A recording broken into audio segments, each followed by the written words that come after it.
Hello again, we have returned. My name is Jeff Gerstmann. It is time to rank 64-bit Nintendo games. That's right, every game released for the N64 in these 50 states of ours will eventually be ranked. My name continues to be Jeff Gerstmann. We're here to conduct science today and rank some more games. We have 11 games on the list thus far. Star Fox 64 so far is the best game that we've seen. Though Doom 64 was not too far behind it, I guess. We'll see how that shakes out as the list continues to build, I suppose. Like where those end up going, but we've got a lot left to rank. Of course, I want to give a special thanks to everyone who is supporting the science over at Jeff.Zone. If you join the advisory panel, you can suggest games for this very program, and I will play them as you suggest them within reason. I'll give you as far as a little bit of framework, a little bit of groundwork. I want to try to play some of the games in a sensible order. Some of these games have sequels. For example, it would be dumb to play Banjo-Tooie before playing Banjo-Kazooie, if that makes any sense. Some might say it would be dumb to play Banjo-Tooie at all, but I suppose that's the grave I've dug. Let's get down to it. We have a lengthening list of games here. I doubt we'll get to all of them today, but we're starting with one that Chilibus suggested, and I remember really liking this game. Oh, that's a little fizzy, a little overly fizzy here, this one. Okay. Everything's going to be all right. Oh. Let's see. Let's take it over to, I can't push the button there. I got to push the button here. Hello. Forsaken.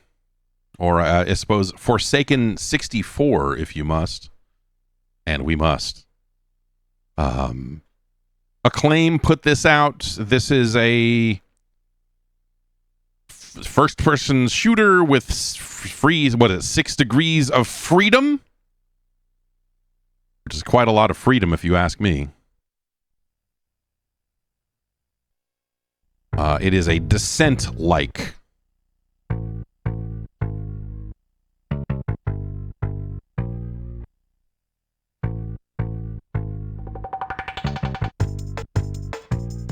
Okay, this got good.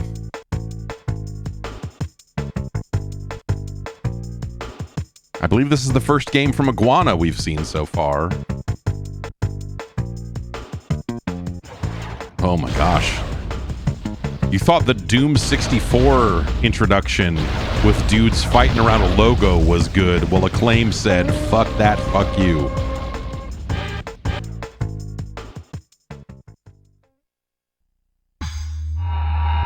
And why not? Get your friends at Probe in here.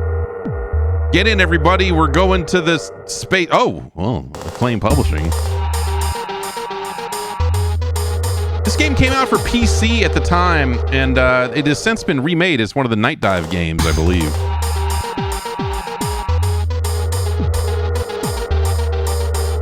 I don't know how well this game holds up.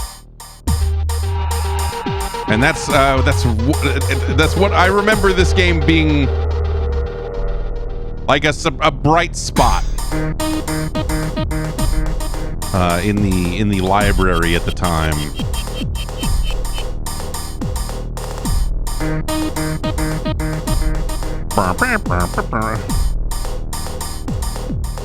It's kind of like they're making mods here. Tracker music, I mean. Demo scene vibes to an extent. Oh, I let this sit for a while and now it's going somewhere else. Where are we going now? We going off to a demo? Forsaken. Oh. The bloody coup is now complete. The human infestation purged from the planet, and the Earth, a wasteland mastered by machines. Is this John St. John? The desperate, the barbaric, the truly forsaken. Only these are brave enough, or foolish enough, to venture back to the once blue planet. Holy shit. Their goal, to free the Earth from dominion of the machines. Why can't we get uncompressed audio of that? Why can't there be a gigaleak of Forsaken assets? I should see if that's in the remaster at like full quality, because that's... it's way more dialogue. It's way more speech than you expect out of most N64 games, you know?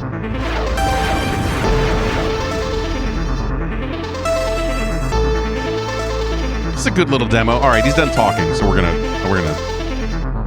Oh, this takes forever. I hit start, and then that triggers a slow fade. The voice is super quiet compared to the music. There's a lot going on here.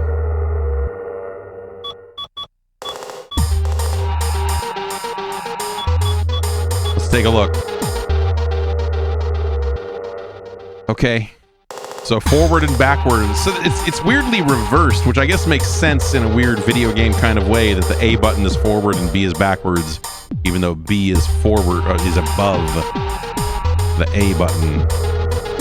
Z and R, we got A and B for nitro. The D-pad, down and right to cycle primary and secondary. That makes some sense. You can kind of move your thumb over the D-pad in the heat of battle.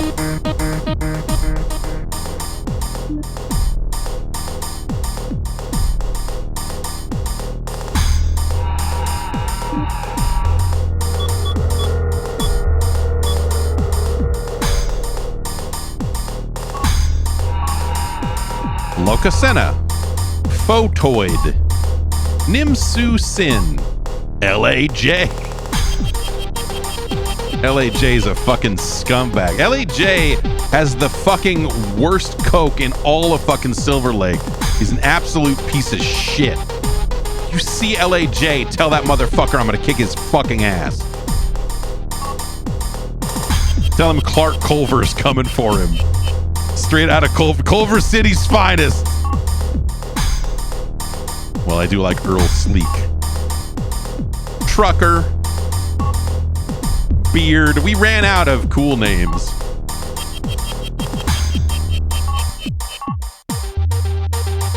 I wonder if there's any meaningful difference to these. I can't remember. I feel like there's not, but... if there are, they should have put stats on this screen in some capacity, you know? Give me Clark Culver. That is totally John St. John. That has to be. Mission nuke. Status available.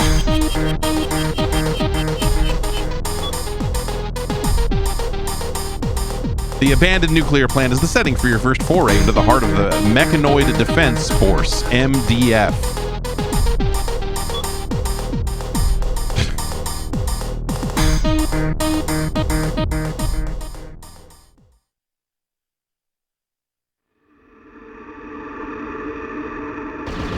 The game begins.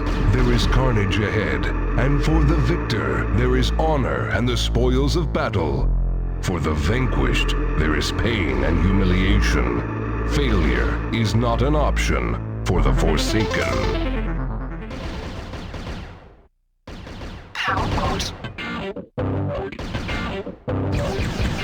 What is this fucking Waka Chawaka shit, man?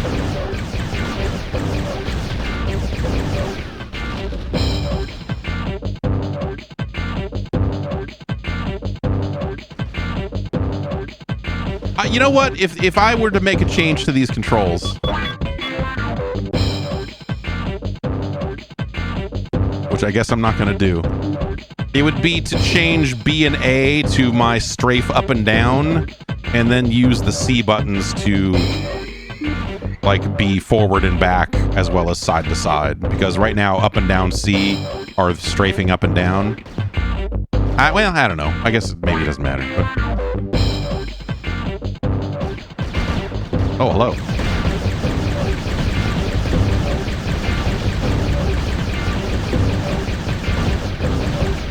Do some old-fashioned circle strafing.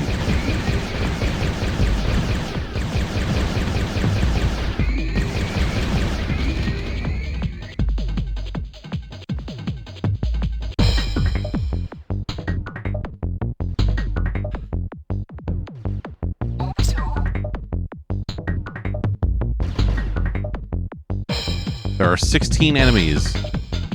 So I wonder what my goal is here. Am I to just kill all the enemies?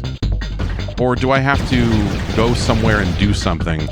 Descent was a very standard, you know, in terms of like what you would do, you know, you would make your way to a part in the level. But then the cool part about Descent is then you would have to like escape. I just hear random gunfire.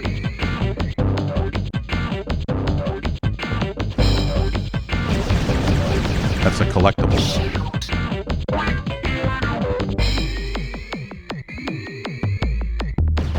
Cool.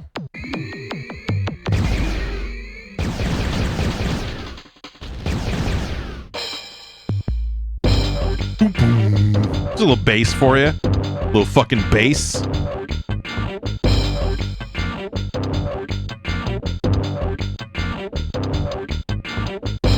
This seems more like a deathmatch style arena than like a set progression, but maybe we're just not getting out of that area. This game auto levels you and kind of automatically finds ground, which I think is wise for, hey, we're making an N64 game, and you know, like this is still kind of a weird concept for a lot of people. This whole 6 Degree of Freedom style thing. Do I do anything here, or are you just a pole? Okay. Like that looks like a reactor or something that I could shoot. We're getting fucking lit up here. Power pod. We got a power pod. I think we'll be okay. I hope.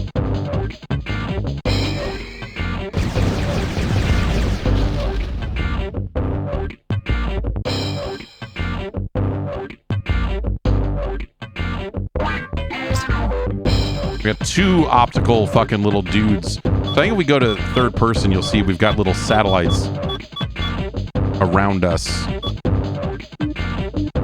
Yeah. And they do some shooting. This seems like an absolutely miserable way to play that game.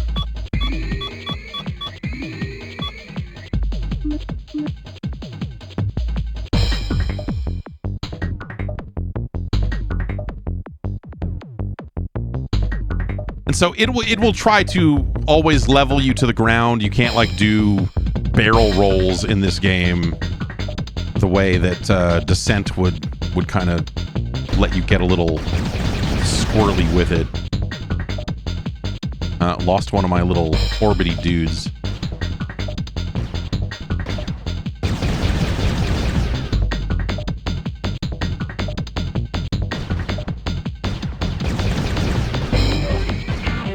That.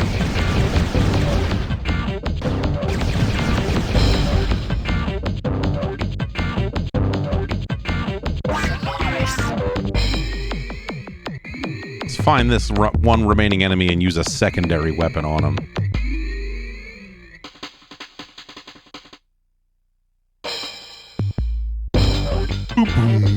I like a little bass, man. I was listening to some Magic Mike yesterday.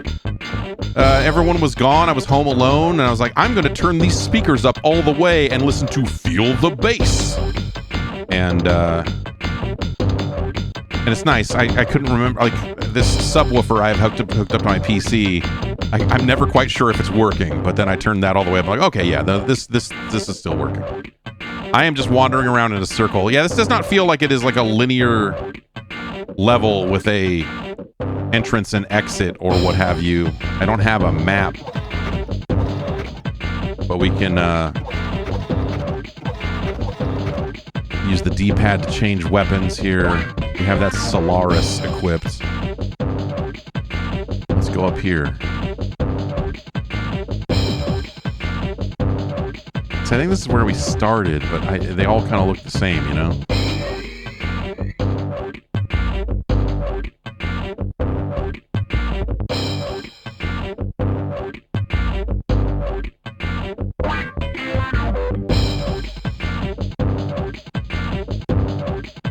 Guitar sample gets funnier the longer it's on.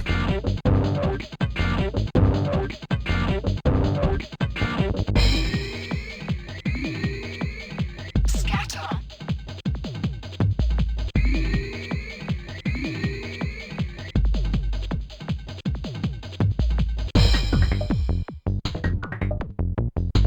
Doesn't seem like you have any kind of real penalty for hitting walls. All right, now we're back in here.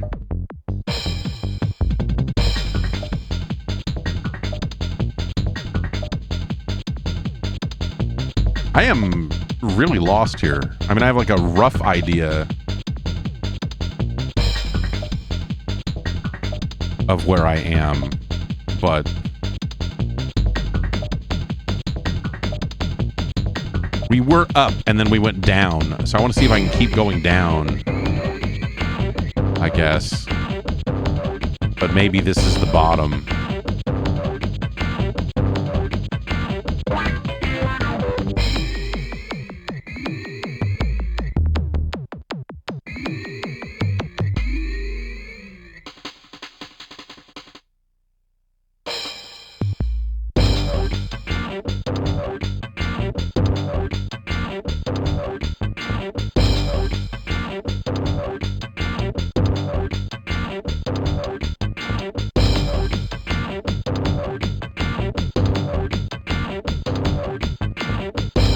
That's that path back down. Because I remember like one of the feature, like one of the selling points of this was that it, you know, had multiplayer in it. And so these maps being like small and like relatively deathmatch focused makes sense in that context. Here we go.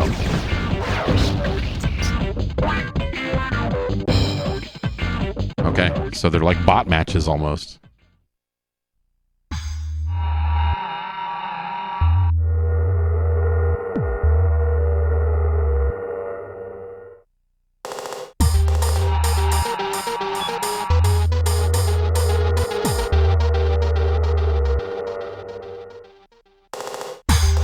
This menu makes no sense to me.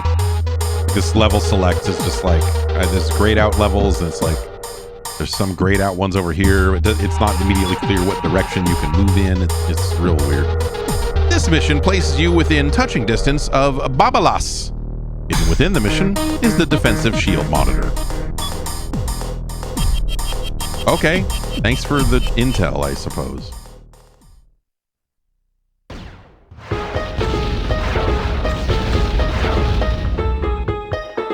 I hit him with my muds. Oh! What do we got going on over here?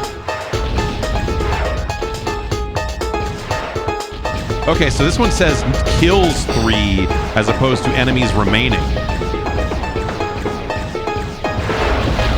So I suppose... Oh, that door opened after I killed the dudes. I'm glad I saw that, because that's good to know that this game is capable of such a thing. Is that something I can go into? No. I really like this soundtrack.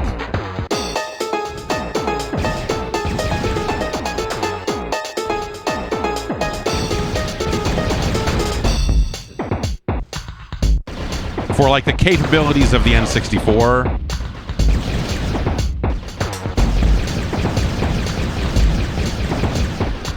Which I guess ultimately is just limited by how much money you want to spend on cartridge space. So, you know, it's like the system is capable. It's just most developers did not want to do much with it, but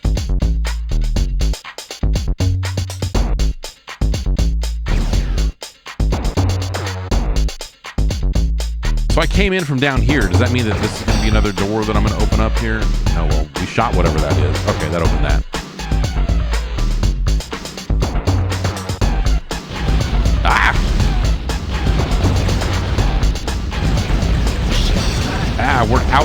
We're out of secondaries, so I can't missile these fuckers.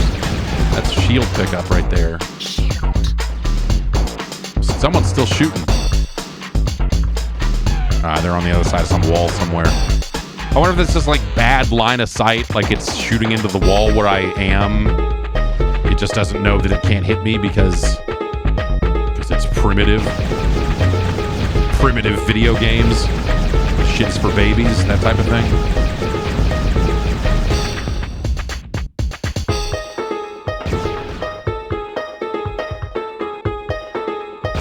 The other thing is sometimes your orbital buddy shoots on a different cycle than you do, and sometimes it's... Oh god, where'd that guy go? And so sometimes it sounds like there's a shot coming from behind you, but it's just your dude shooting.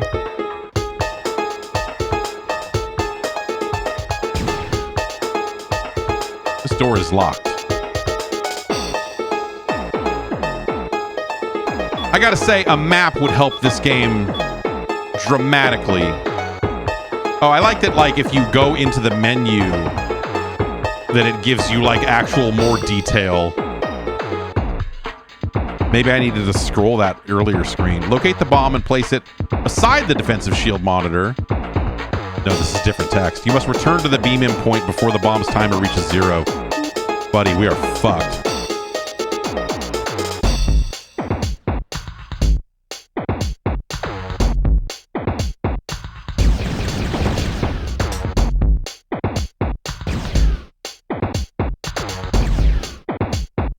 All right, door unlocked, it said, so I assume that's going to be this door? Yeah.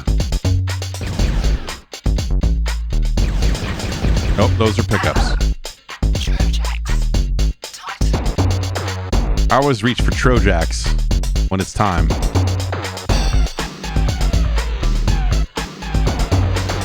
What does the Trojax do when I shoot it? Oh, it's a charge fucking beam. All right.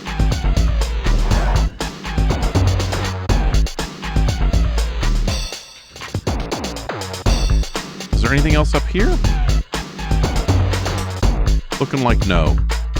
These textures are grungy, but like totally within acceptable tolerance levels, I think, for the platform. The lighting is interesting. You know, some of these kind of... There's a little bit of like, there's light coming off of these surfaces, and it casts ever so slightly. What I'm saying is that it's fully path traced.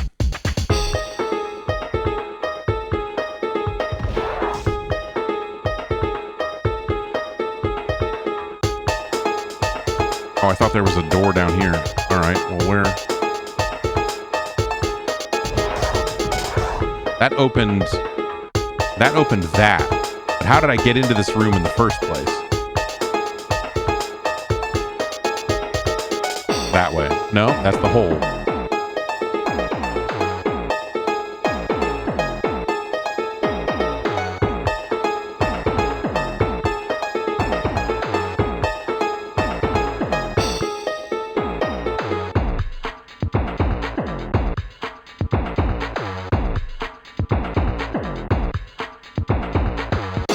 All right, well, I'm sufficiently fucking lost. Let's just double check. There's nothing around the edges of this that's going to let me go up. There's no tiny hole. 'Cause I know we went through a tiny hole to get into this area, but we went in... Oh, there it is. It's just hiding.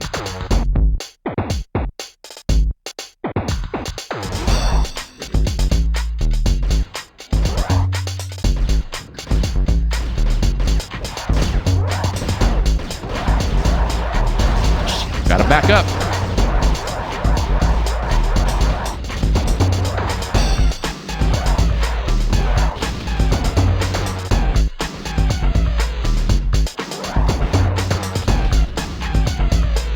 All right, killing those dudes unlocked a door. I'm unsure how I feel about the Trojax. Might go back to the Pulsar.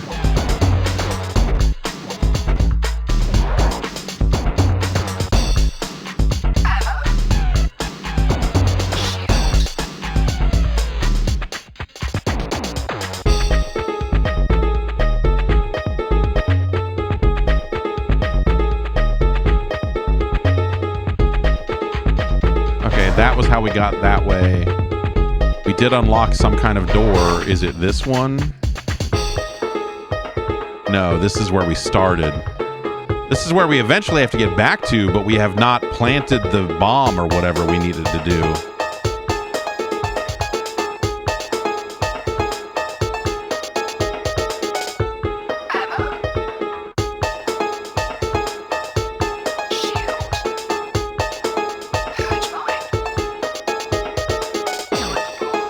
Ah, we found the bomb. A bomb collected. We have it. We have a bomb.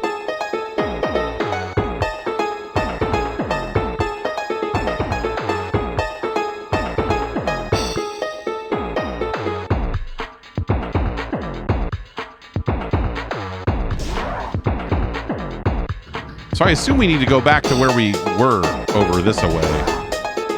And that was the area that... because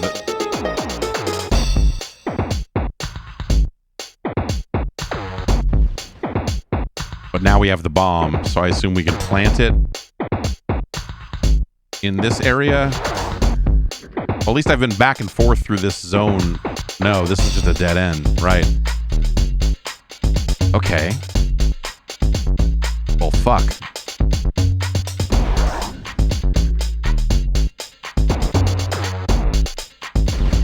Oh.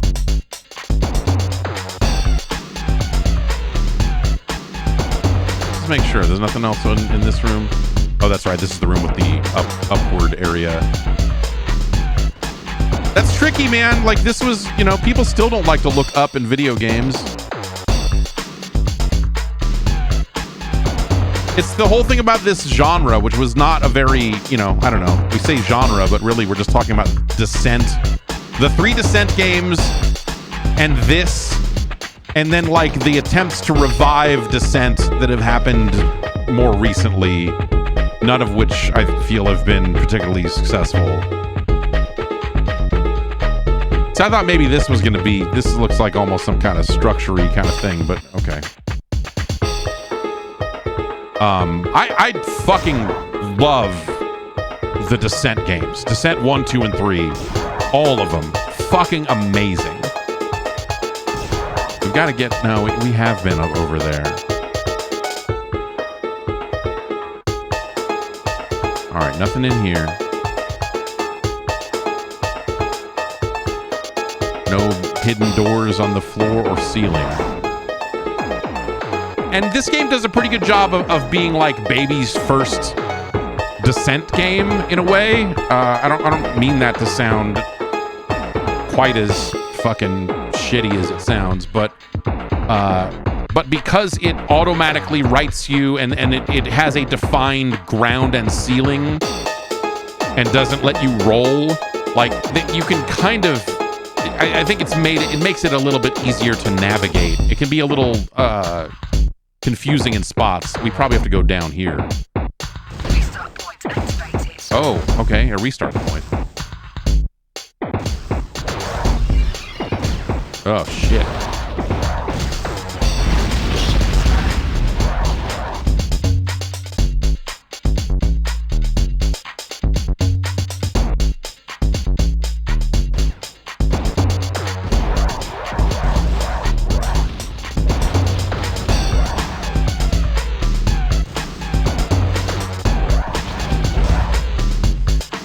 Taking actual damage now. Our shields are completely drained. It's okay. We're gonna fuck this guy up and it'll all be fine. Solaris. Gerstmann.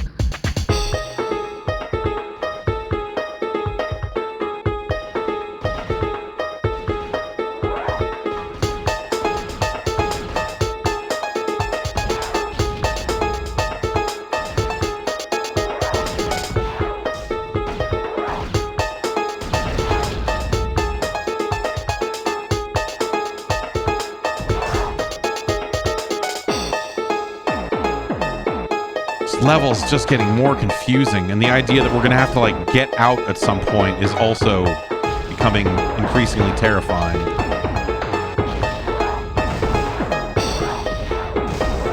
Ah, man.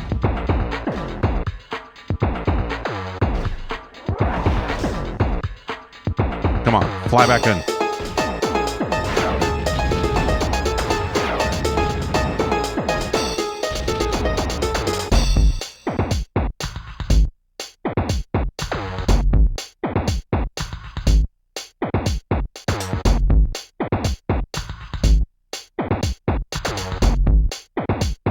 Okay, that just took us around to here. Okay.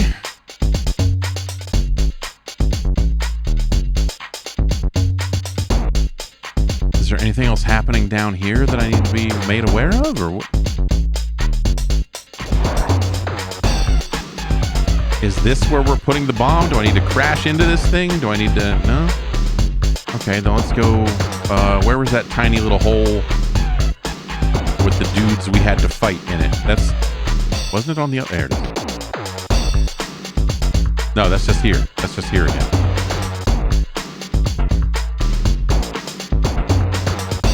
There were the tanks here. We shot that button.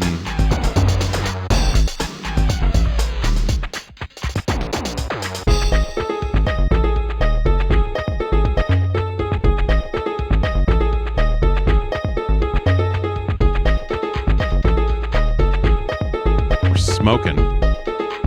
This door is here, but that's kind of back the way we came to where the glowing pillar is.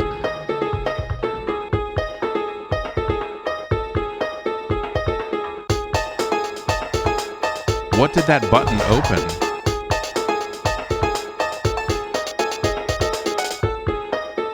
I guess we didn't go all the directions we could go here. But it just seems like these were monster closets. Like these just opened up. I guess we didn't go down, right? Yeah.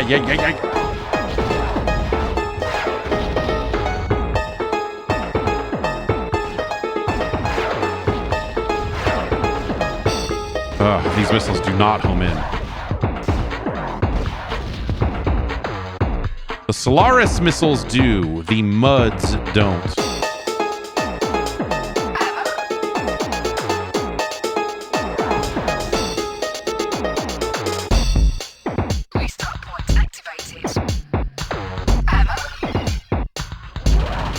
A word?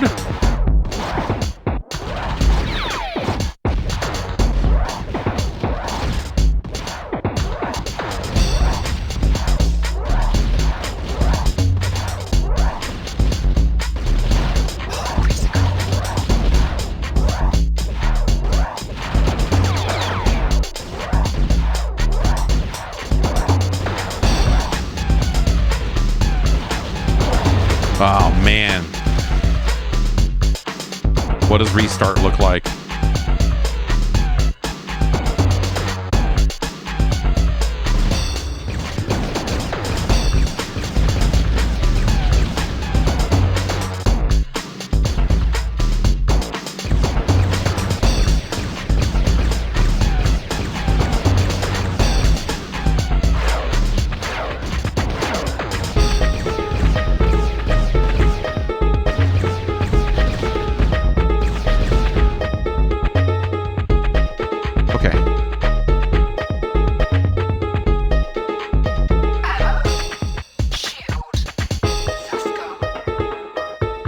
I got the sus gun.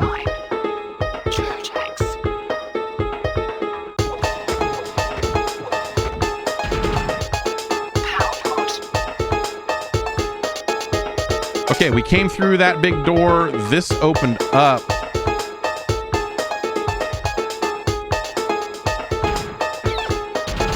That's a collectible. Ooh.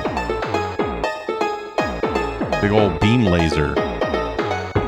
Okay, that is indeed where the bomb goes. So that's we gotta go. Okay, it's not up here like I maybe thought it would. We should leave. Okay, we went up this way. There's a bunch of guys here now. Let's keep going up. I said let's keep going up. Oh my god. Okay. Then where? Okay, this is the yeah. Okay, well that was a lot easier than I thought.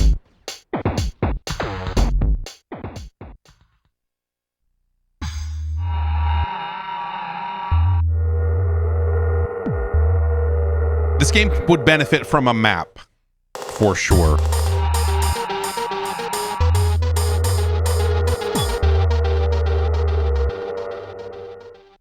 Oh, Biodome, sick.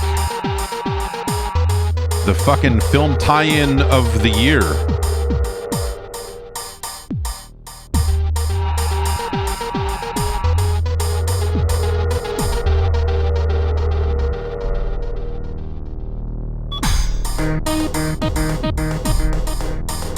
The MDF are now alerted to your presence and are at this moment assembling a task force at the Biodome compound. You must beam in and neutralize this gathering threat before it's too late. All right.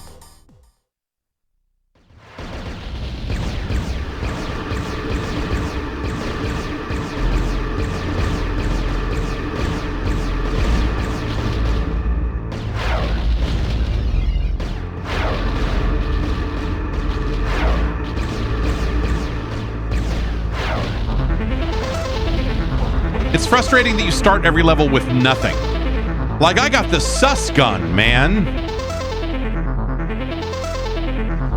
I got that laser beam and didn't even get a chance to fucking shoot anybody with it.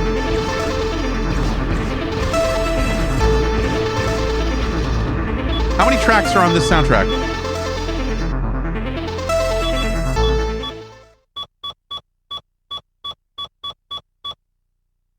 It's like a decent number. Let's drop it down a little bit. So it's kind of overpowering some of the... A lot of questionable audio mixes on the N64 so far with some of the games that we've seen. Can I shoot through these? That would be neat, but I would not expect to be able to do so, yeah.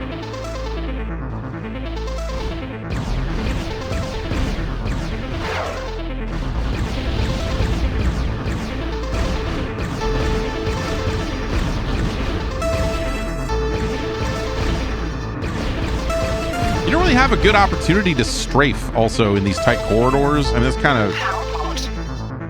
You could say that about a lot of the games in this genre, really. Okay, that's definitely back the way we came. I thought that was like an upper exit or something, but I guess it doesn't.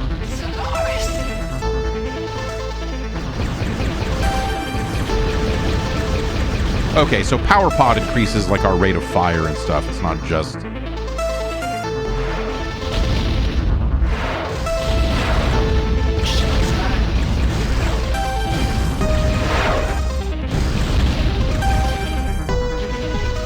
But you don't really have a ton of room to move, you know? And these enemies are not missing. Even when I strafe, it seems like that they...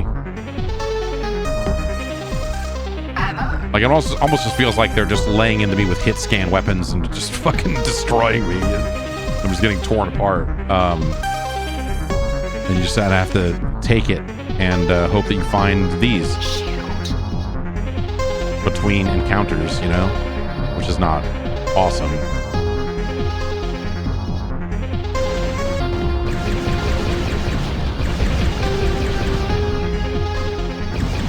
And so far, a lot of the level design is boiled down to this, you know, some tight corridors with maybe some fights in those, but then it's just like, here's a little bowl, and you fight 4 or 5 guys in the little bowl.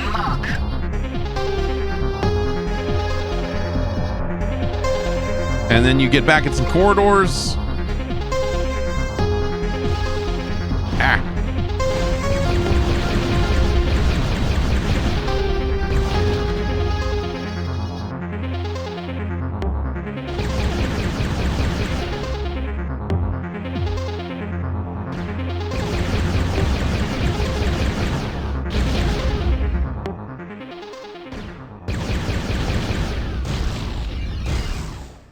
I wish I could, you know, this would be something that, like, I feel like a lot of games would get into, but not at this time.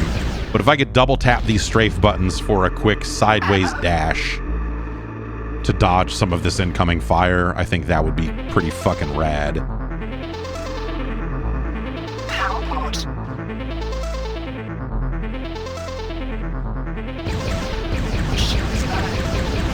I mean, that thing's just shooting at me from so far away you can't even hear the shots.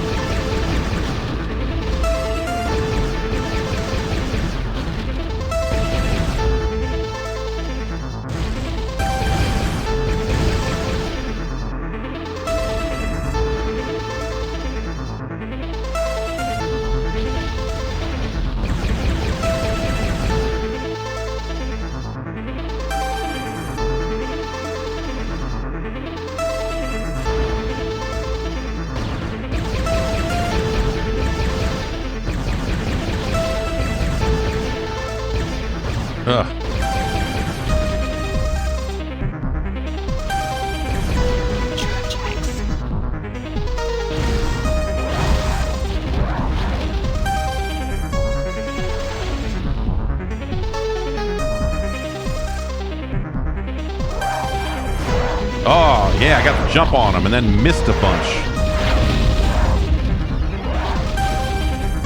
This is going great. I'm getting hit by something behind me. Multiple somethings behind me. Where the fuck do these fuckers come from? Oh man, then there's some kind of thing here messing with me. That pulsating thing was making me fly weird.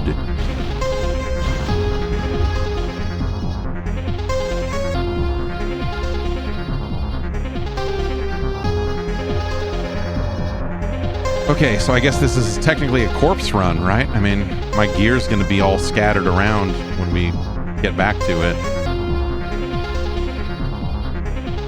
At least I hope it's all still there.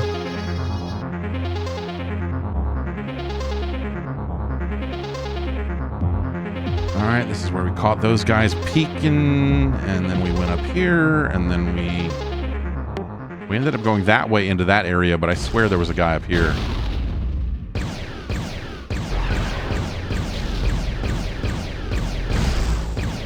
Oh, I'm shooting so slow.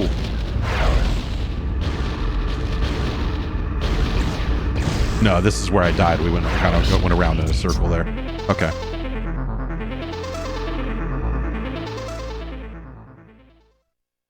So these levels, yeah, I mean, it's a mix of like these more deathmatchy kind of arena style levels that all loop around on top of each other. And then that second level was way more, I mean, that's just straight up Descent, right? That's like, go in here, plant a bomb, get out. Like, that is exactly what Descent had you doing. It always felt like Descent was very much oriented around this idea, this kind of like post-Star Wars, like, hey man, that fucking Death Star fucking trench run shit is fucking cool. And when they did that exhaust port shit, the Millennium Falcon was in there. That was pretty good. We should make a whole game around that. Kill the head.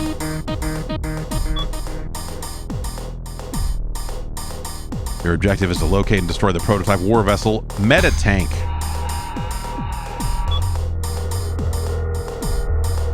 Meta Tank.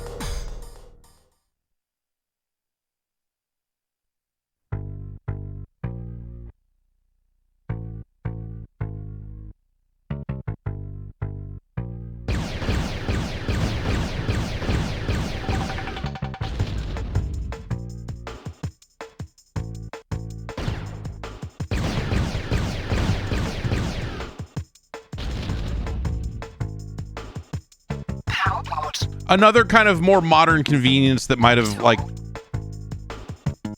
helped with this is like maybe you have a less powerful shield, but it recharges, you know? Like that would mitigate some of this feeling of like, I can't really, like I'm gonna take damage because I can't really dodge all this because I'm just in this fucking corridor. And so it becomes like, okay, you can take some hits, but kill them fast because you need to not take damage to your hull and let your shield recharge.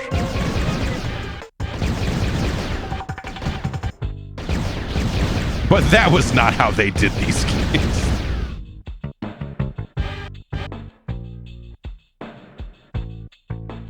I mean, this game also seems to have lives. If we want to talk about things that are largely not done anymore.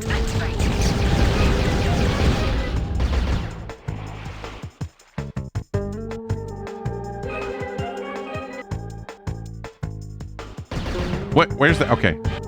Ah. You got a little hidey hole over here. Dick.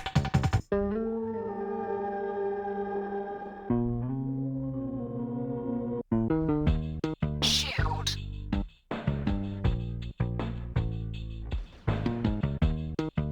Some grates we can look through for no great reason.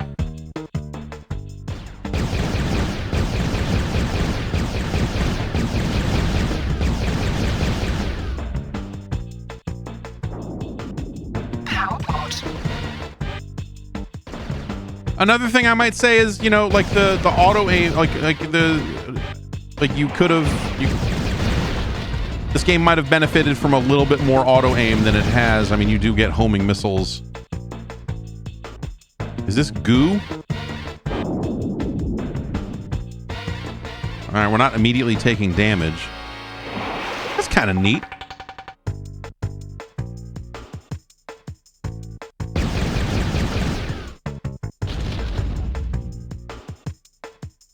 This looks like an important corridor, but let's go through the goo. Or, you know, water. Oh. My control is much swimmier.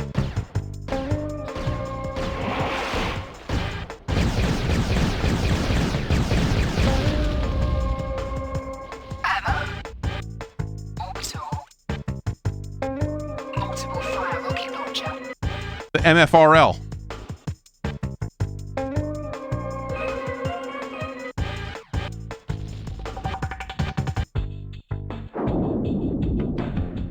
Okay, so the middle one is what we came out of, but there's another one over here. So I assume there's going to be some more something over here. Oh, no, this actually has like a room. Look at that. Okay, so that's where we came up out of, but there's this little corridor there. If I get close to these computers, does it do anything? If I shoot them, does it unlock this door? No.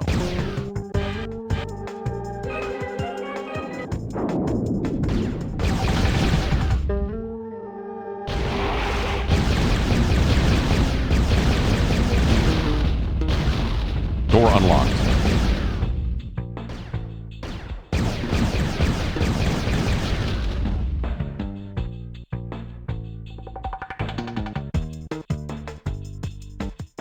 Well, that's got to be that door back where we came. So let's go look.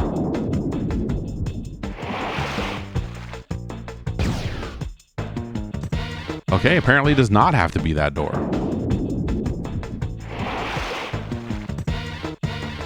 I can't tell if I'm on the right path or if this is some weird elaborate or was the other way the elaborate side path. The level design is not super clear. Did that unlock that door back here? That looked like almost a hidden little door switch that you would put in to be like, oh, you found the thing. Yeah, that's what the fuck I'm talking about. Now we're over here. Is this good? Who can say?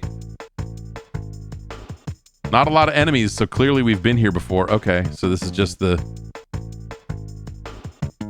other side of that. Why? That's where we unlocked said door.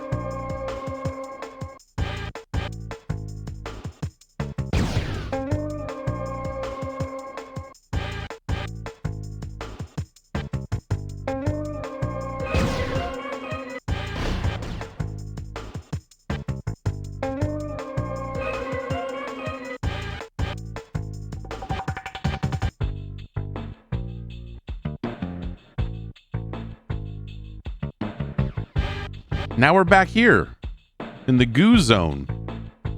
Ah, okay. But we haven't been this way.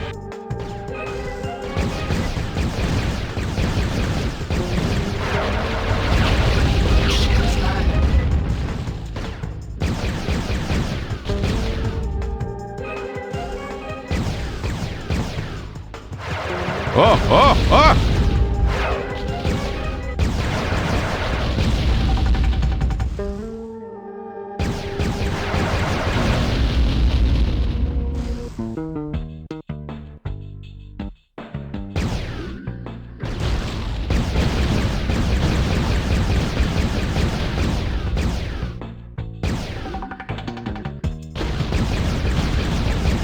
Fucking come on.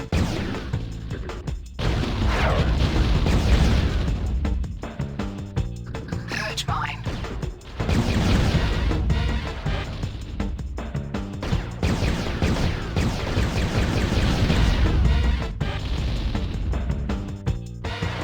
Is that another missile turret in here somewhere?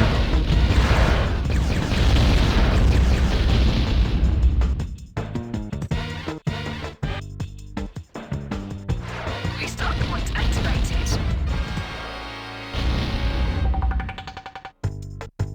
Alright, what am I dealing with here? There's a little side area we can duck into. Hopefully there's something good. Yeah. Oh, well, okay. Ammo's good. I mean, I desperately need shields. Good shot. Good shot.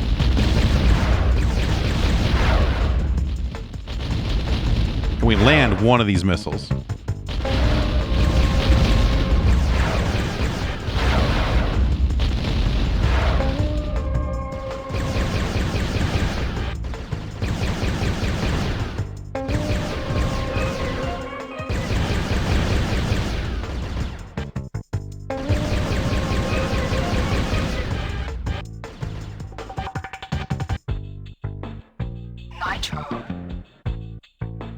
Nitro.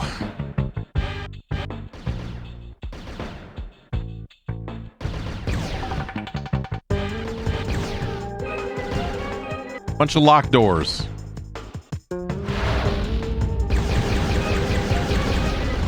That's some sneaky shit. Like, here's a little crevasse, and we put a turret in here because fuck you.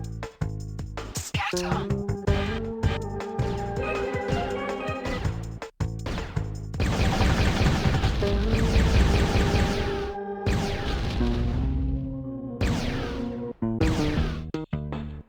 All right, we had 2 unlocked doors. Oh, oh no, that door's still locked. The level design is really awkward. Again, a lot of it feels like these are levels built for multiplayer or something. But even then, it's still weird. Fire rocket launcher.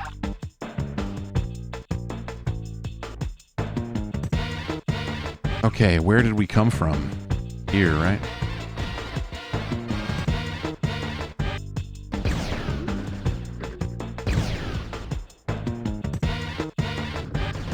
Ah!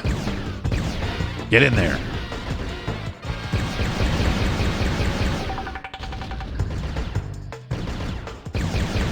Some sort of off-screen indicator like, hey, you are being targeted. Hey, there's someone looking at you and they're about to shoot. And they're to your left, like something with a little bit more situational awareness. You know, not necessarily like full radar. You don't necessarily need like a full-on radar display on the screen, but like Shield. something that gives you just the slightest bit of situational awareness when you enter a new space would be handy.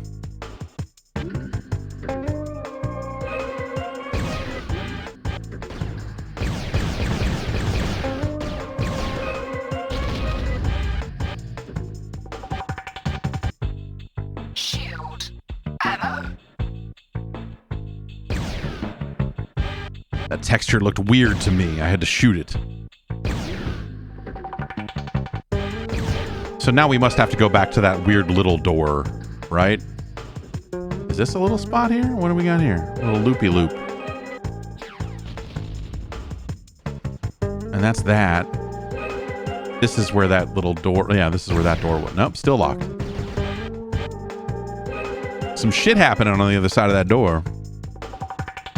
Because every time I shoot it, a bunch of enemies start shooting.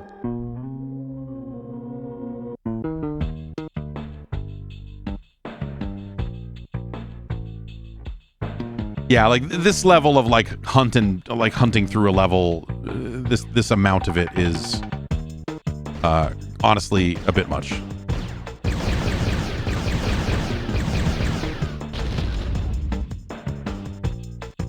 I think we went that way last time, so why don't we try? Okay, this is that weird side area that just brings us back into the room with the bottom door. Okay, there was shooting back this way. Maybe we do need to go this way. No? This all kind of loops in on itself, you know what I mean? Okay, here's one of these fuck faces. Oh, and some other guys as well. Ah, the Meditank health meter has appeared.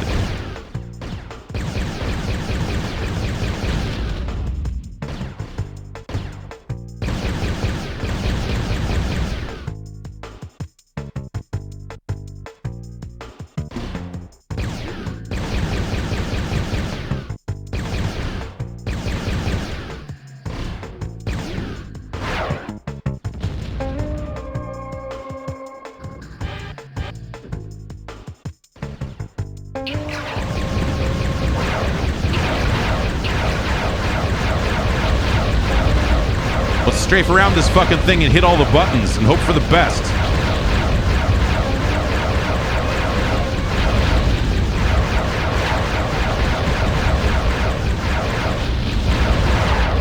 My bars is low. Trojax. Return to beam in point. Great. Let's hope there's now this door probably unlocked and this is going to be our quick way back, isn't it? Or at least that's the theory. Because I sure as hell can't remember where I got to go. All right, we need to go back to that room with the bottom door and then we go up this way, right?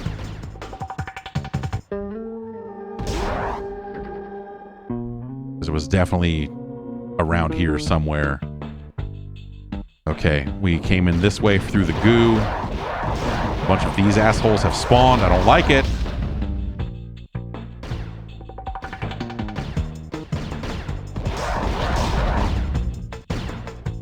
Mission completed. Yay.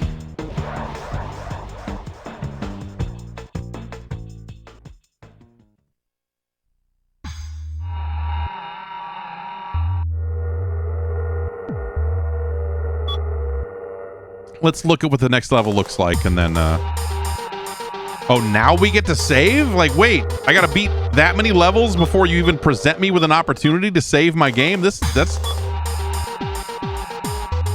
kind of wild.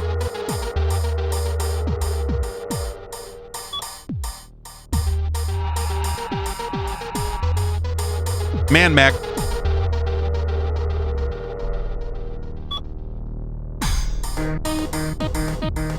One of the masters of the MDF lives within the Babalas complex. Look at this. It's a ball. Your mission is to inflict your mission. Your mission is to... Yeah. To escape this mission, you must find and activate the homing beacon. That ball is... And then you spawn and you're already getting shot at, you know? It's like there's just... This game is of its era, man. It's funny to think about it, but like there's a load of like modern convenience you could do here that wouldn't necessarily make the game easier in a way that robs it of like the reason why you're here. You know what I mean? Just like little bits and pieces of like, hey, there should be a map. And that remaster, I'm pretty sure, does have a map.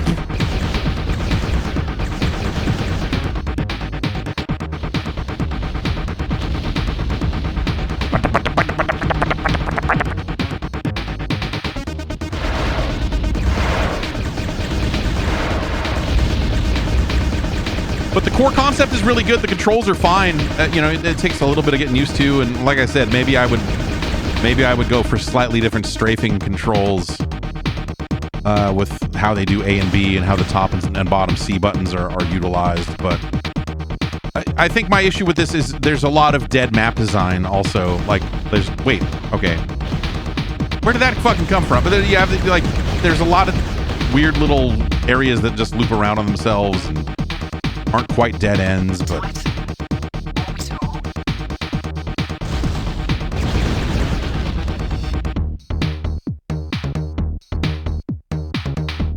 I'm into the soundtrack.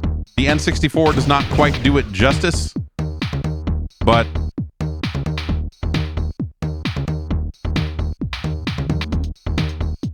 I like their brand of fucking late 90s-ish dance music.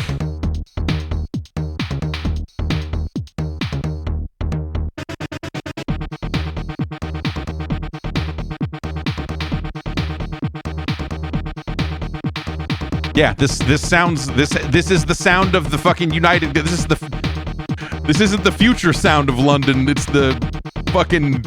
It was the current sound of London, I guess.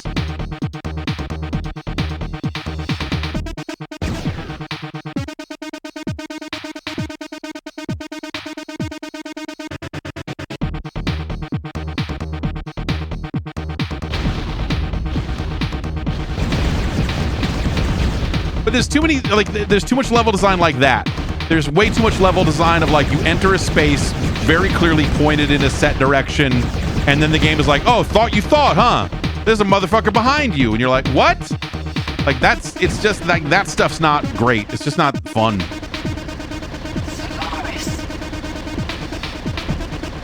You know, like that stuff could just straight up be better.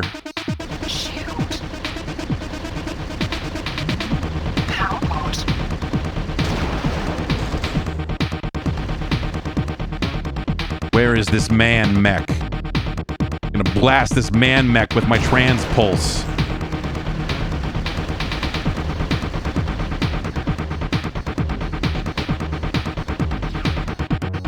Or I'm gonna just stop and we're gonna...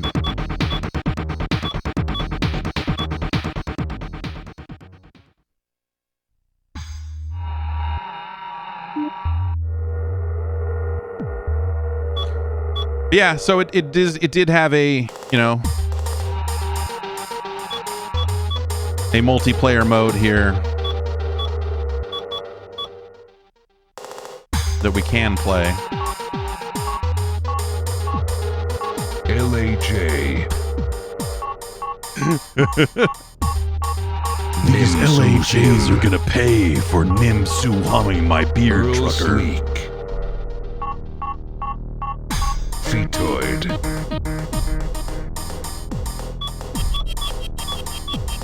Yeah, so these are just straight up levels from the campaign too. Biodome, Nuke.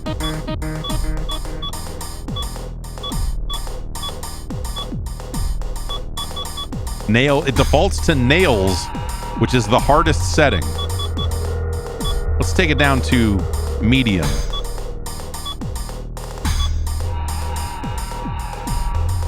LAJ.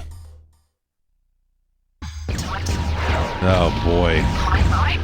Oh, they put fucking AI in, they put like tanks and shit in these levels too, huh? Oh no, they don't. I was just shooting at nothing.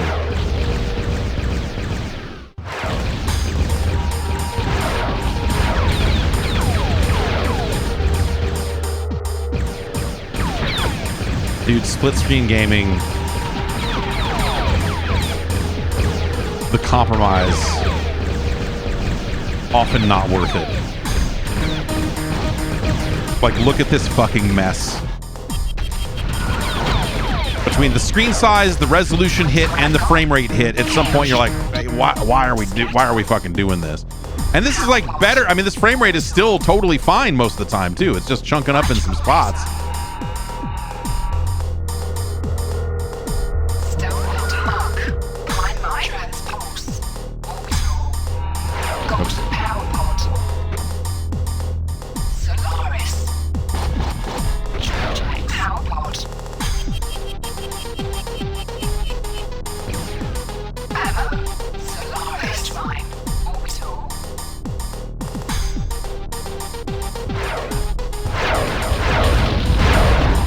There was a guy here a minute ago.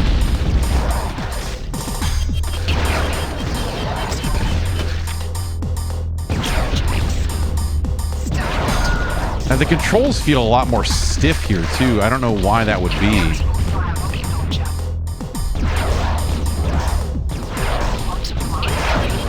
But just the movement feels off compared to the single player.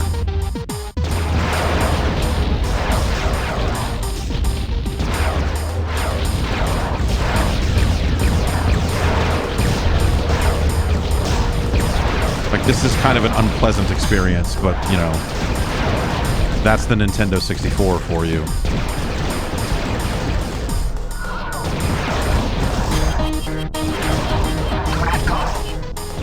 This is just a fucking mess.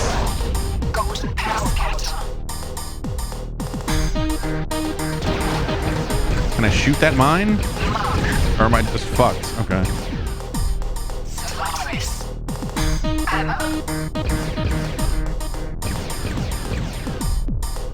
I want to say the original PC release of this had online multiplayer in it, but the PC version I remember being like, it was a situation where like, oh, this looks a lot better than the N64 version. However, it didn't have the bells and whistles that you wanted out of a modern PC game of that era either. And so it was kind of a crummy port, which was, not that surprising for the day. Acclaim wasn't exactly known for its work on the PC. Though, hey, those DOS ports of Mortal Kombat they did were quite good.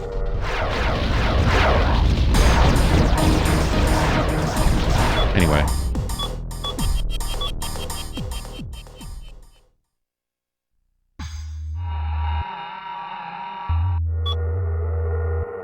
That's Forsaken 64. The full real title. Yeah.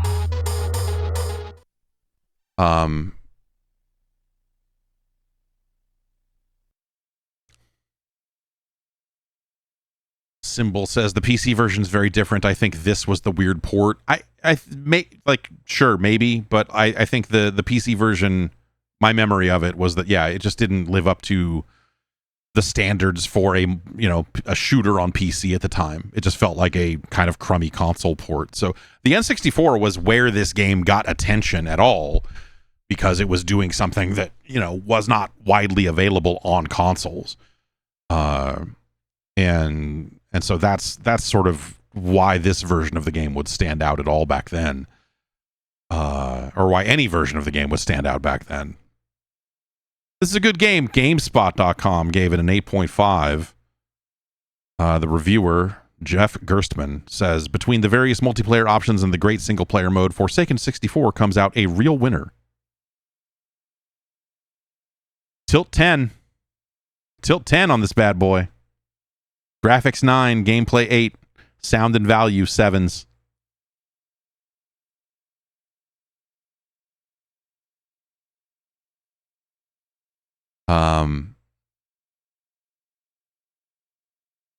That's pretty good. That game still feels all right. I mean, especially compared to most of the games we played so far, I think that the control is nice. Like it feels pretty good in the hand. The aiming is a little loose. And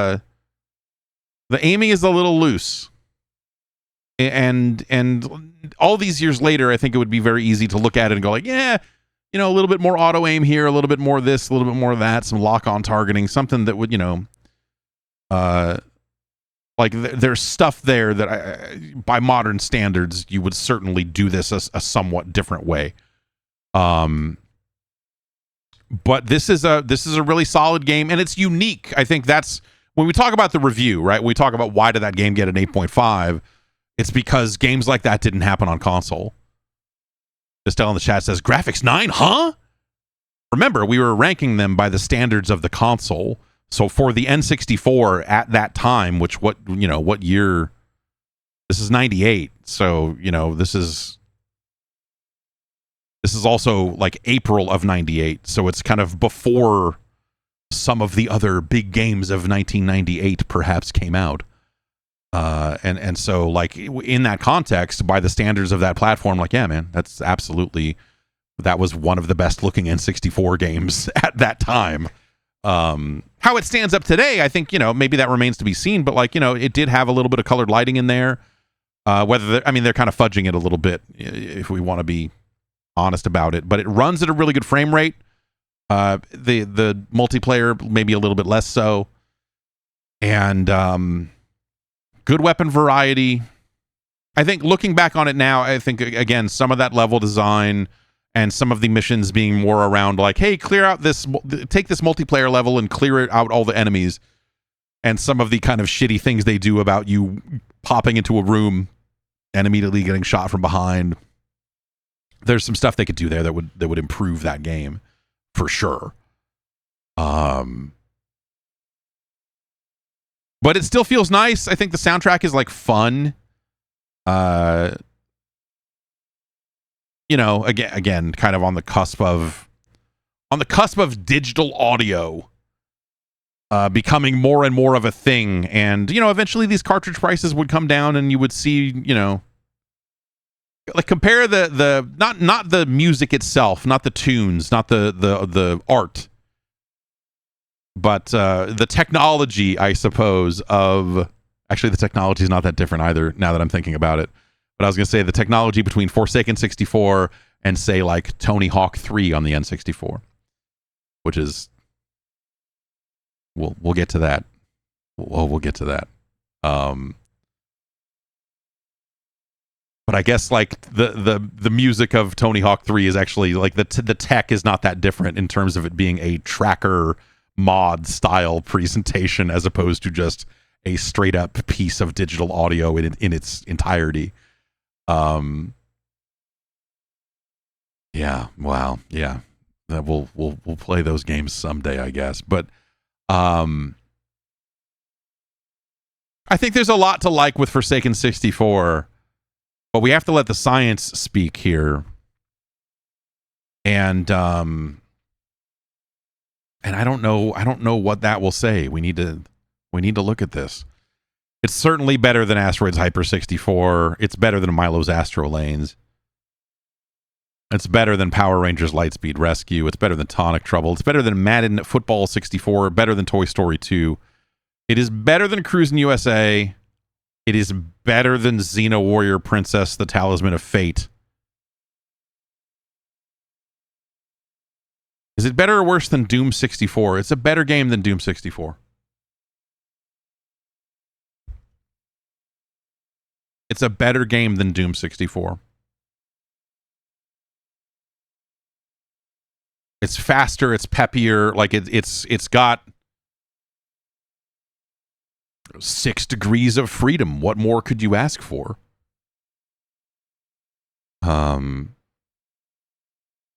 that's right. It has music, unlike Doom 64's weird ambient fucking noise. Is Forsaken 64 better or worse than Star Fox 64? Whew.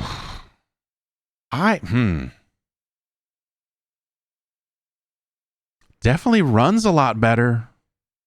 Definitely runs a lot better. Like a lot better texture work. Like there's The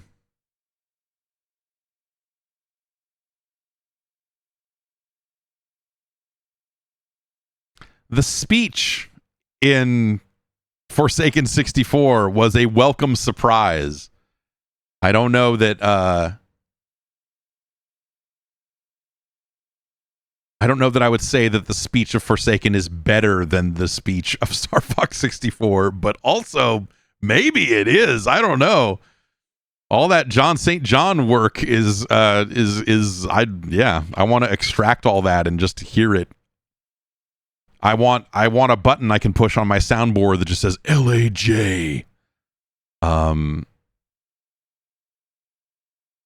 I think there's an artistry to Star Fox 64 that I think really goes a long way. There's a more variety in its level design than the kind of grungy tunnels of Forsaken. I think this is a situation where if I were building this list for me, and this was just me and not the science, that I would certainly take Forsaken 64 over Star Fox 64.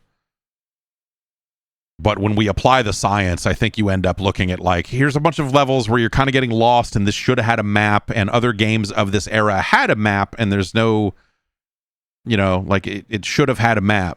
It should have had, a few other things here, and I think that would help.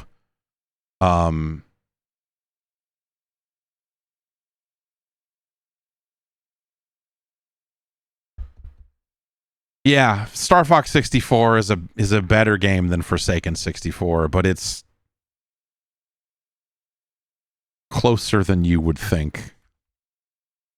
Because the reputation for Forsaken 64 now is just the picture of the lady with the heart tattoo. No one actually fucking played Forsaken 64.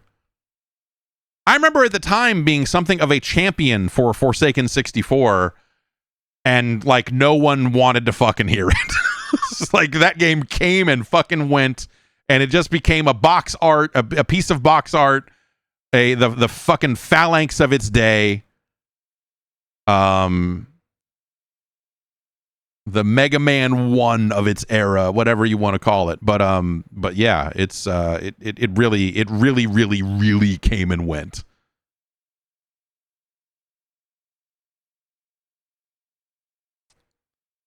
I remember at the time feeling, and I don't know what the other. I wonder what the other reviews for this were. We should look. I don't want to waste a bunch of time on this, but I do need to know.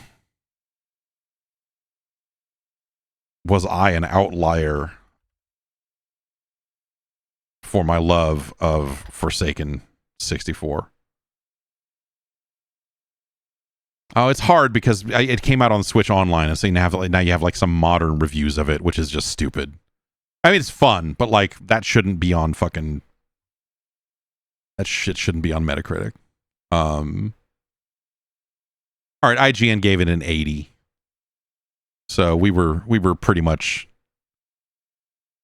We were relatively in lockstep there. GamePro gave it a 40 because they fucking hate fun and they're a bunch of angry young men that don't understand fucking video games. Trip Hawkins was right.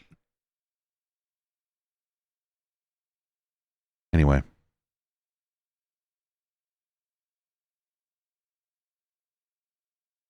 Forsaken 64, hell of a game. Rated M for some reason. I wonder why. All right, next up from Tim.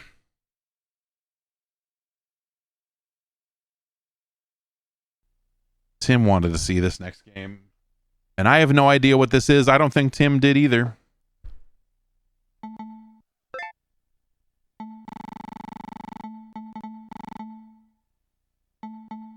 It's called Rat Attack.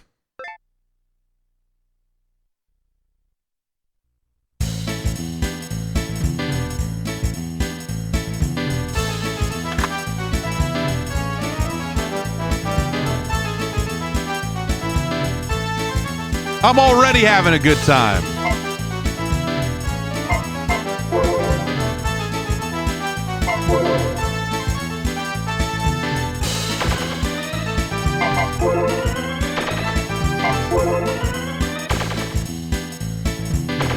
Did you hear that music just start over and loop right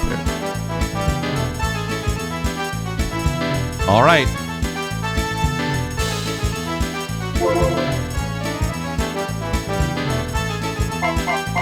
It will only let me use the D-pad for selecting cats. We've got Hijinks, Sparky, Manx, Muffy DuPont, Bobcat, Smokey, and 2 locked cats.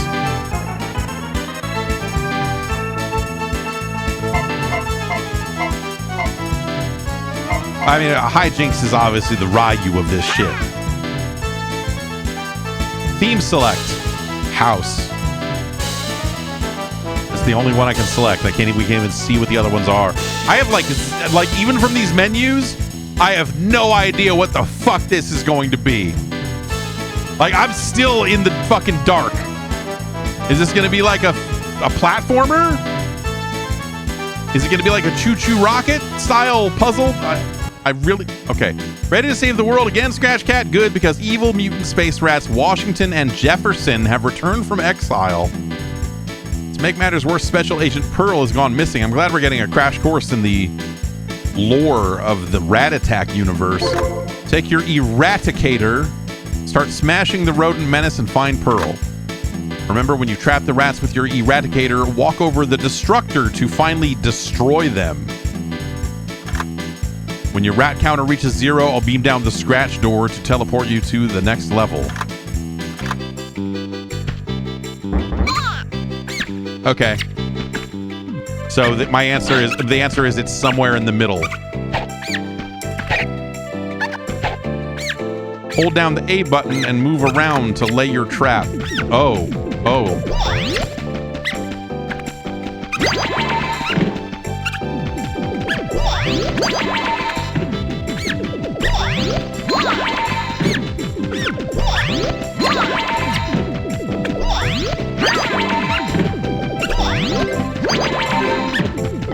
Oh, I gotta go in the door, right.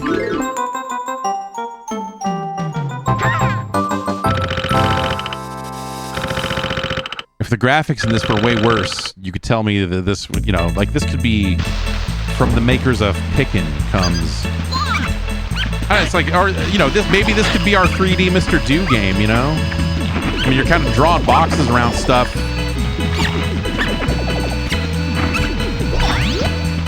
Which is not entirely dissimilar to a...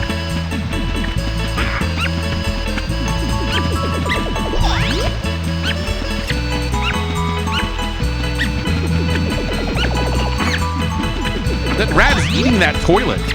Where's the button, man?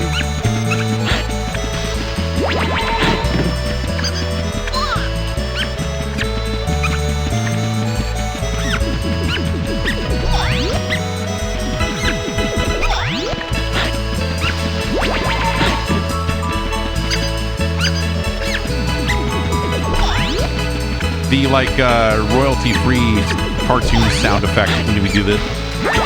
Like, what is that? Is that like, that's He-Man or something, right? This is Libble Rabble. Yeah, I guess it kind of is, isn't it? Yeah.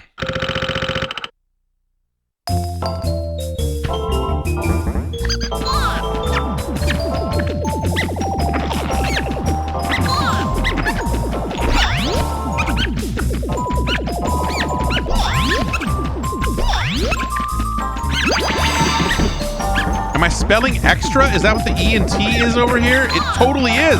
Dude, this should be... This is the right kind of bad to be a sequel to Mr. Do. A 90s sequel to Mr. Do.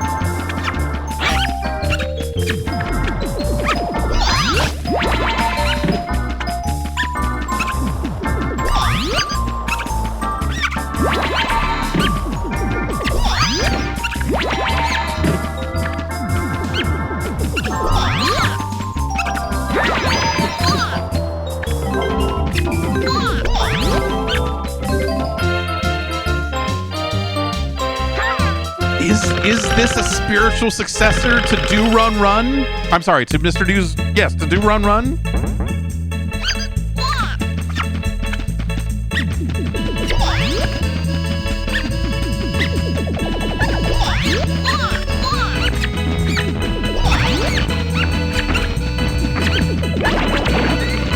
Oh, if they get in there, they become fucking murder rats.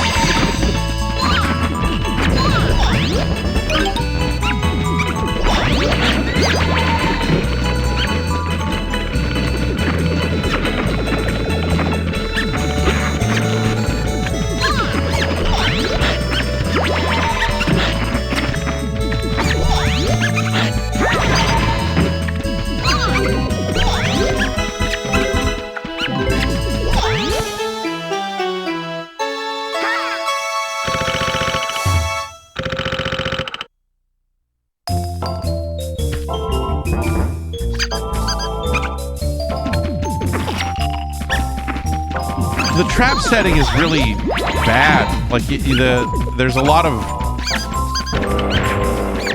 Okay, so if I step on that, it shoots some kind of...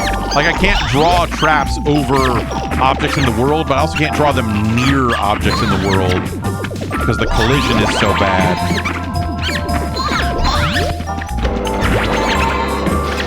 I killed a rat with fire.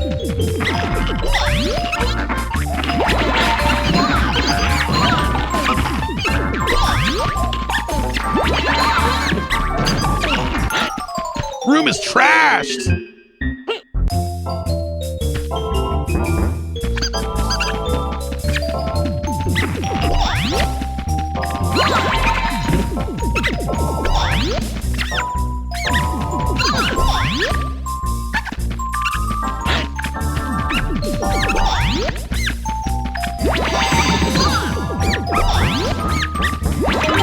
So there's probably like a flicky like concept here of don't step on the trap until you've got all the rats and get them all in one go.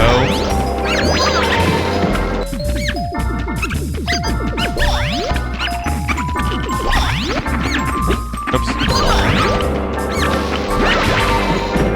We need that A.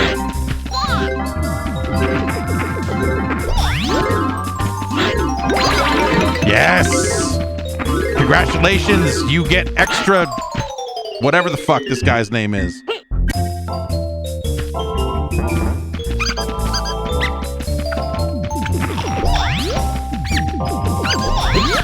Wait, oh, I was near that mouse hole. I can attack, right? I have an attack. Okay, yeah, the Z button will knock him back.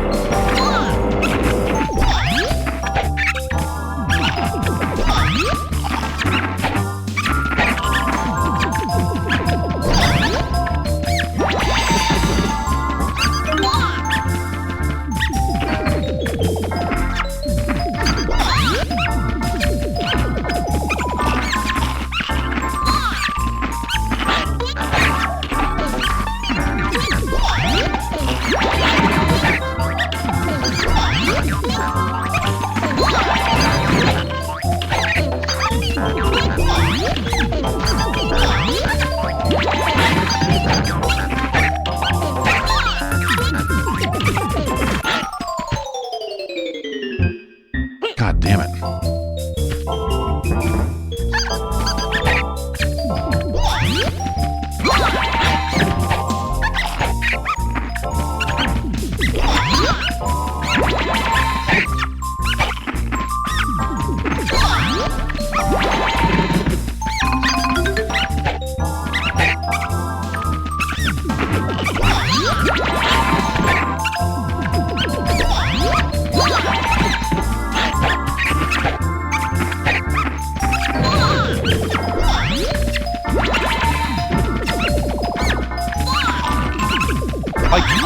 The weird restrictions on your trap size really fucking suck.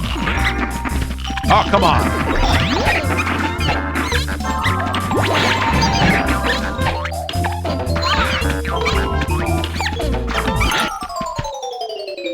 Bye-bye, hijinks.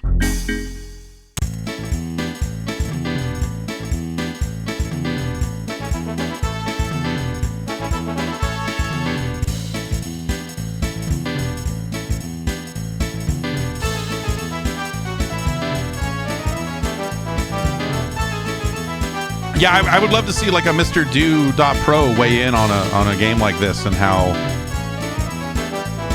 much it seems like the game I was literally just talking about should exist, except for the it seems bad. Yeah, it does seem bad, doesn't it? Hey, guess what? It is in fact bad. You know what though? Do Run Run is not a good game either. It is the second worst Mr. Do game. There's a defining line there where you've got two classics, two fucking unbeatable Mr. Do fucking bangers, and then you got Wild Ride, and then you got Do Run Run.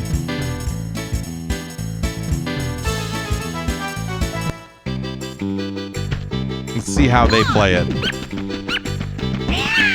There were stats for the cats too, which is also fucking insane.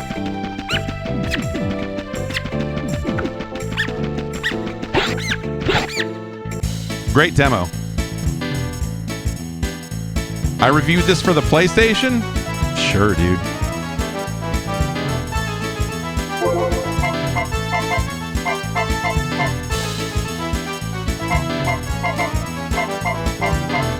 That middle one seems to be box drawing.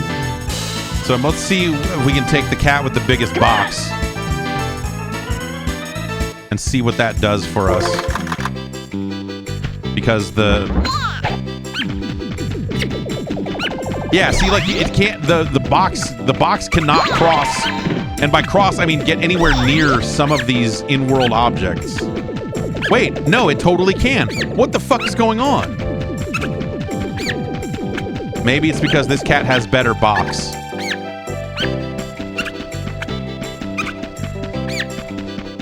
There's a mouse somewhere up to no good, but I don't know where it is.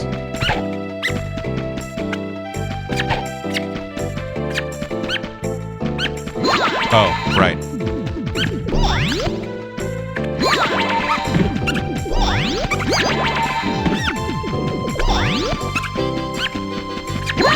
But I have less life, so that's it's a big deal. It's a pretty massive trade-off. A lot to consider. A lot of strategic depth here in Rat Attack.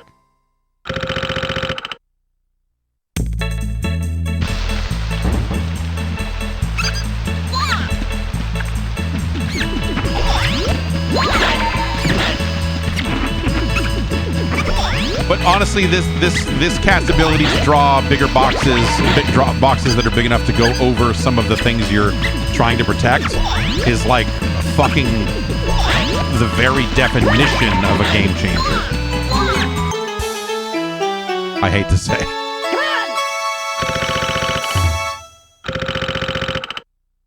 Yeah, those rats wanted to eat my toilet. What am I to do?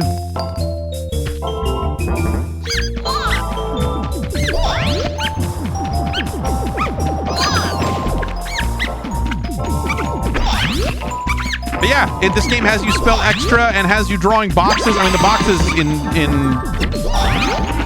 Do Run Run, or I'm sorry, Mr. Nest. Yes, no, Mr. Do Run Run. I don't know what it is. I keep mixing up Do Run Run and Mr. Do's Wild Ride.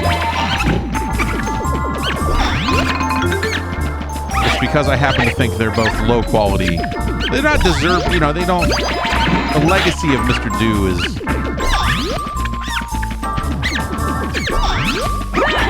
unfortunate in some ways, you know. But like, look at that! Look at how much different the box drawing is here.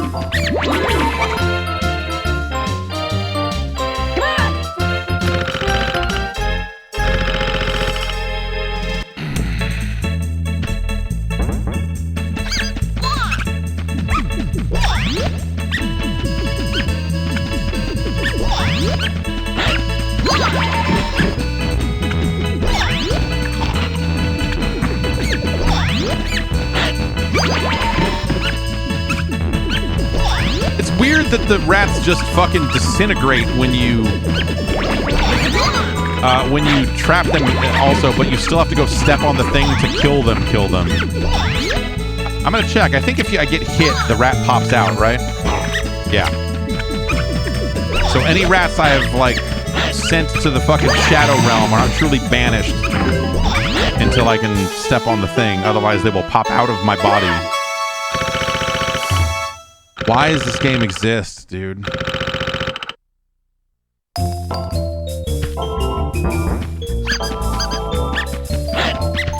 I want to read what I had to say about the PlayStation version of this.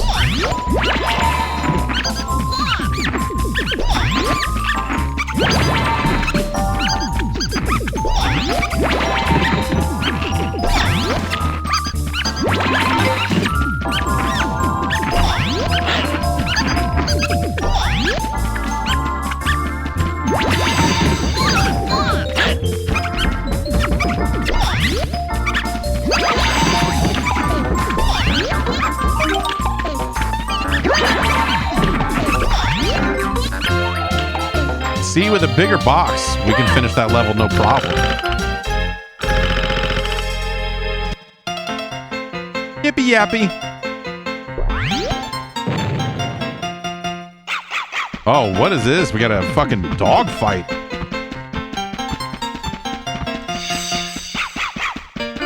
Are you gonna charge the wall and I gotta... Alright, we got targets up here.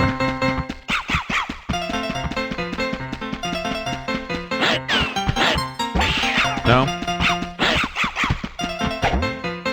Stay out of, I like that they at least put some instructions into this thing. It's very nice of them. Stay out of Yippie's way until he crouches, then stand in front of a target and let him smash into the wall. Don't forget to jump out of the way. I feel like that's what I was doing and it just didn't happen. But okay. B is jump.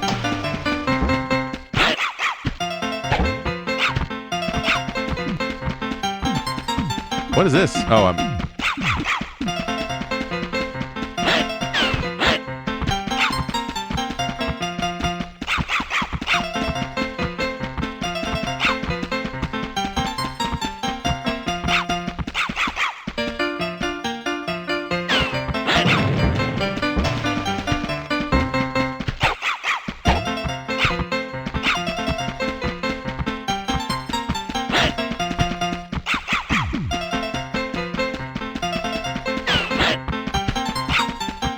If I trap him, will he get mad immediately? No, that's just weird. A weird time. Oh, yeah, it almost looks like it.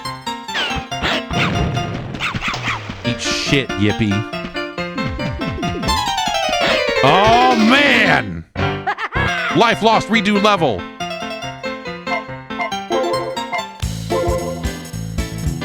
That's Rat Attack.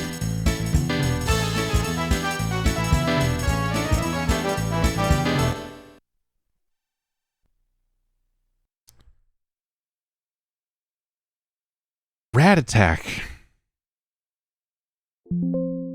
N64 version seemingly not reviewed by videogames.com.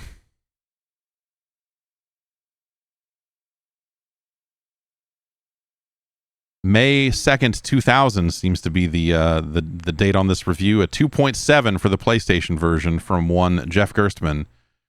Says, even the multiplayer crazed party game crowd won't find any nuggets of gaming goodness here. Nuggets of gaming goodness. Jesus Christ.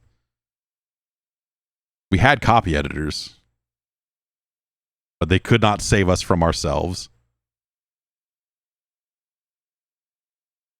You, as one of the Scratch Cats, must defend the game's levels from an endless stream of rats bent on destroying everything. You do this with your Eradicator, an electric circle of energy they use to lasso the rats. Once you've click-dragged your silly ring of light over a rat, you can let go of the X button to catch the rat.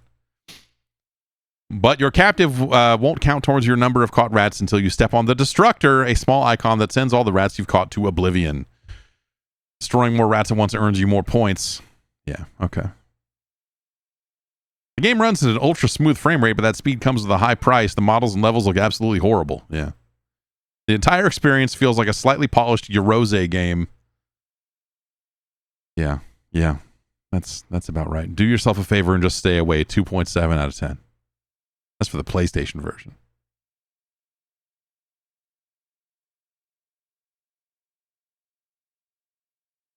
It's no Star Fox 64. Toy Story 2 Buzz Lightyear to the Rescue is a better game. Tonic Trouble is a better game.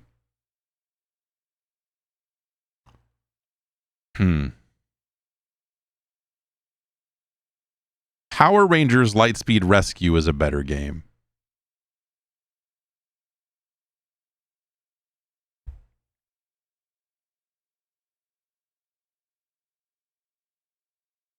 Is it better or worse than Transformers Beast Wars Transmetals?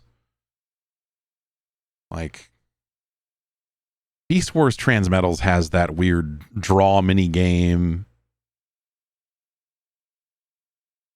But all the fighting is such fucking shit. Rat Attack is better than Transformers Beast Wars Transmetals, but it is worse than Power Rangers Lightspeed Rescue. It's our new number 10.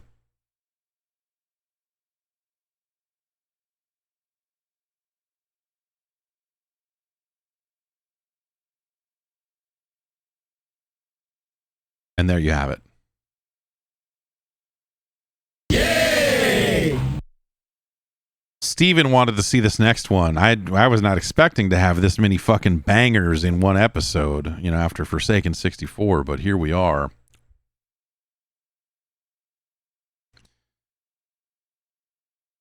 Here we are. I am very curious to revisit this video game.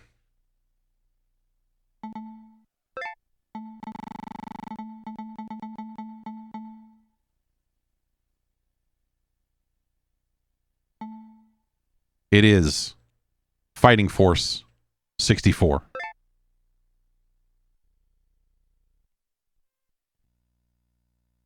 Look at that 64. We already have the Fighting Force logo from the PlayStation version. I put a fucking 64 after it. I wonder if there was some science done. They're like, if you write the words 64 in your game title, people associate it with the good times they had with Super Mario 64. And thus, it sells 8% better, or, some fucking insane thing.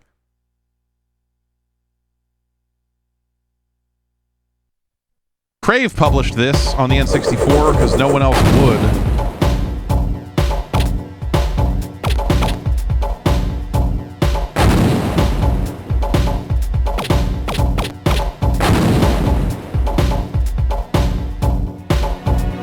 Punch, grab, kick, back fist, camera, and run.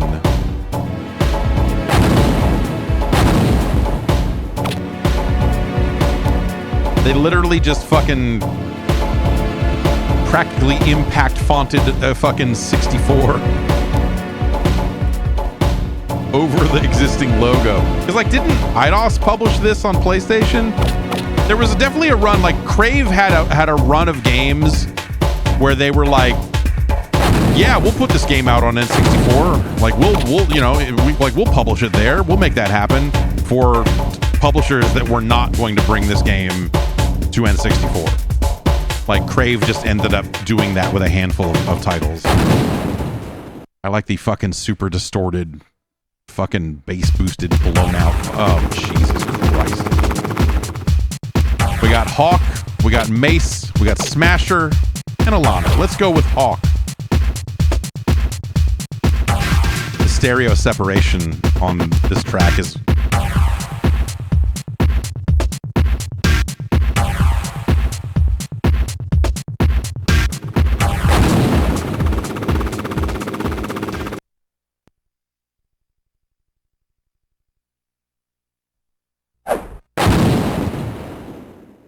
Car park.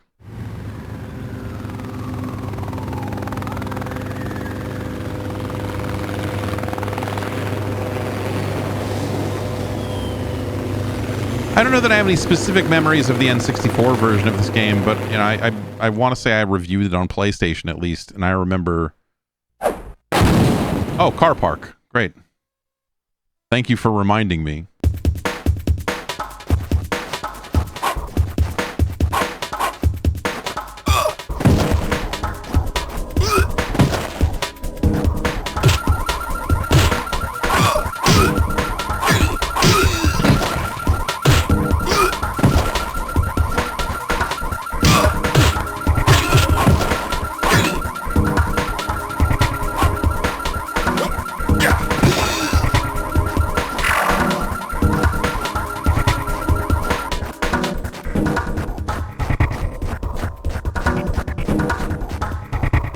So if we do a running punch, we do this little tackle thing. If we do a running kick, we do a very slow... It almost looks like the fucking Die Hard arcade cutscene kick in a weird way. We got this back fist that eventually turns you around. And then a grab that there's no whiff animation. We've got a little zoom out here for the camera. And,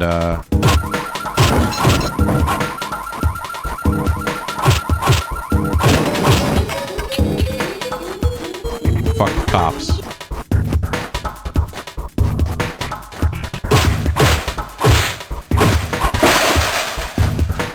Oh, fuck! What the f...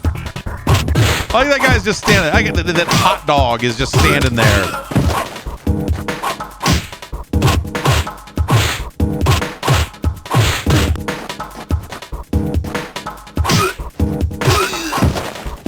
Can I pick up the gun? Yeah. Terrible sound effect. Like, amazing sound effects, but like bad. Not good.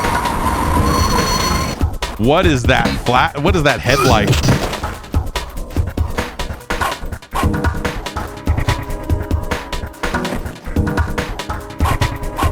I'm still holding the gun. Can I fucking throw it? Yeah.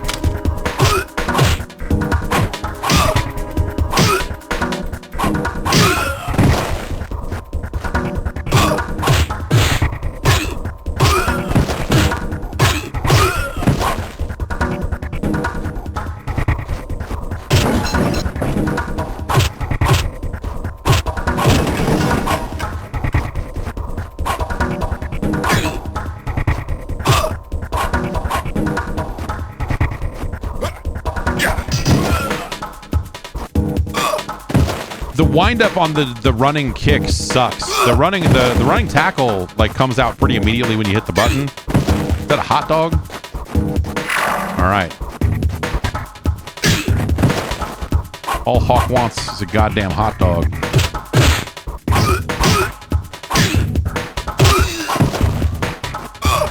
The little blood spatters look pretty fucking bad too.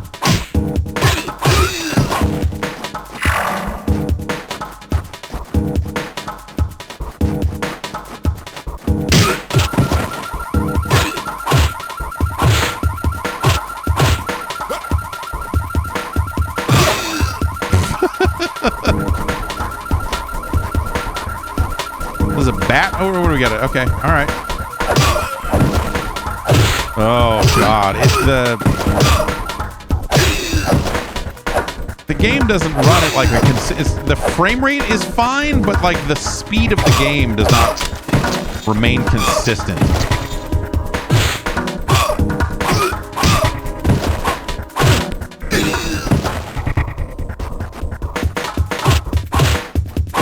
It's Junior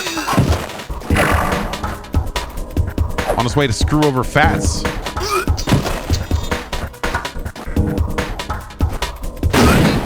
What's up, Junior?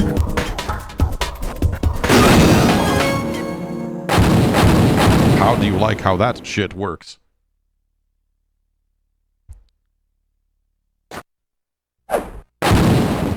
Reception.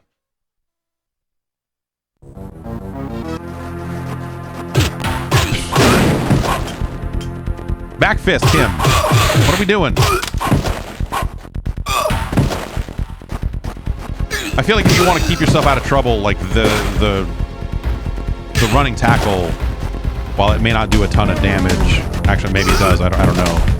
Okay, yeah, we got hit on the recovery of that, so you know it's not invincible.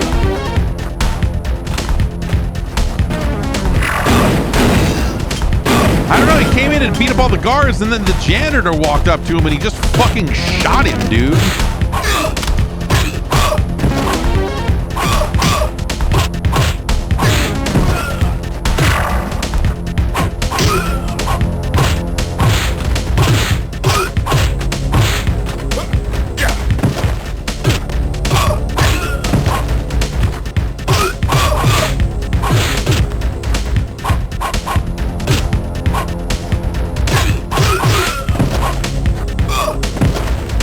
Hot dog is back.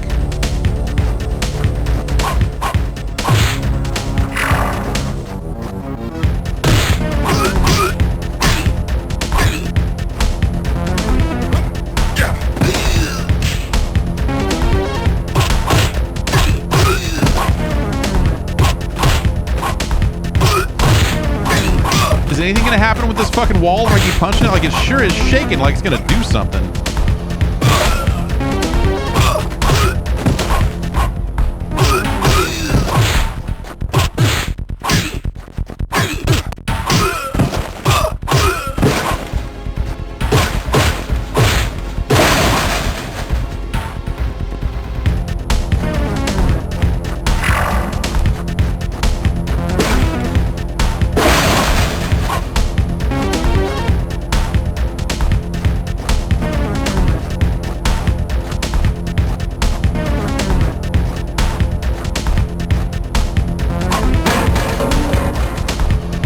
Dang it. Okay, it's still here. No, I hit the run button.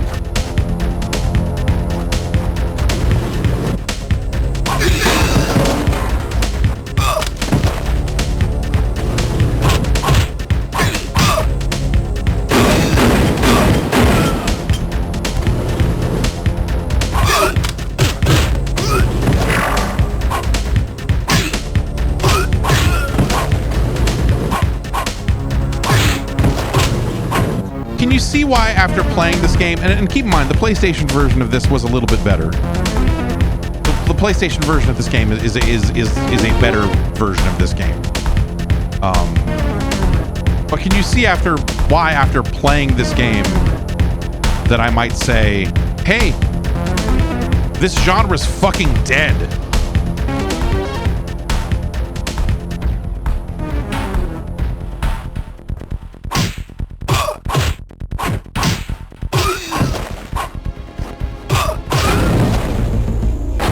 Like people, I remember people fucking liking this game too. Like just one of those baffling, just like what the fuck is wrong with people, man? Holy shit.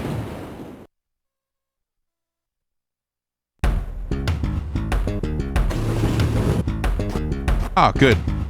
I mean, you can't make one of these games without an elevator sequence.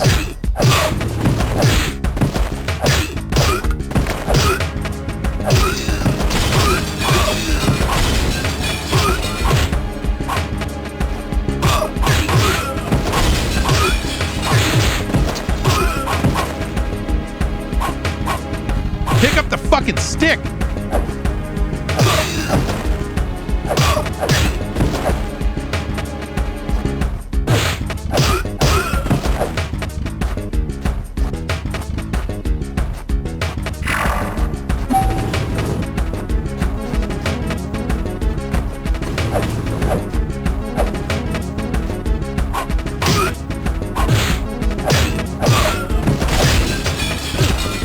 I like that they keep finding new windows to break through on their way to jump in.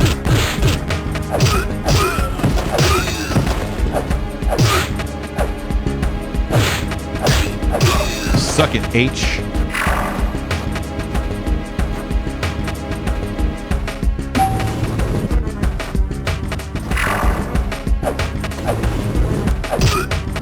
How many bats you got in this office building anyway?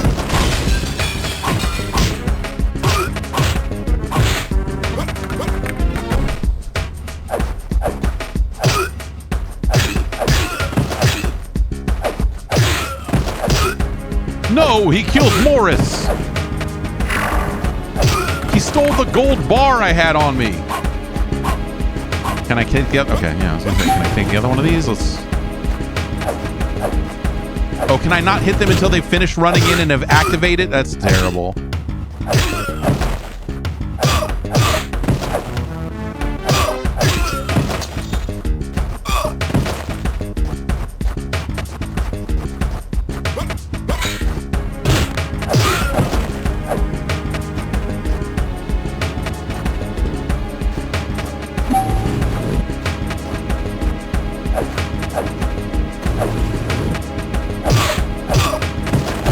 Stop saying hurtful things like, who was it?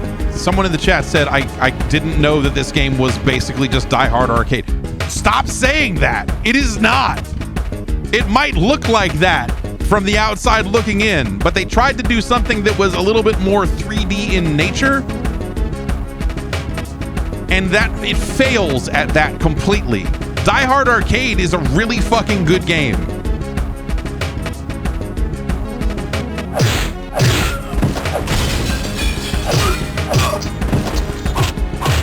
The feel of the combat in this, like the layout of the levels being these smaller areas.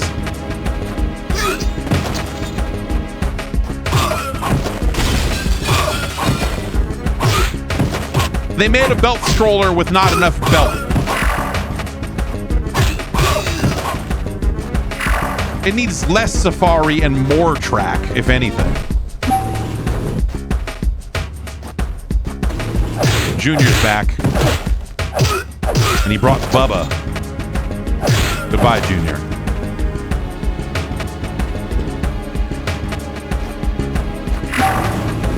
Thank you for the hot dog, Junior.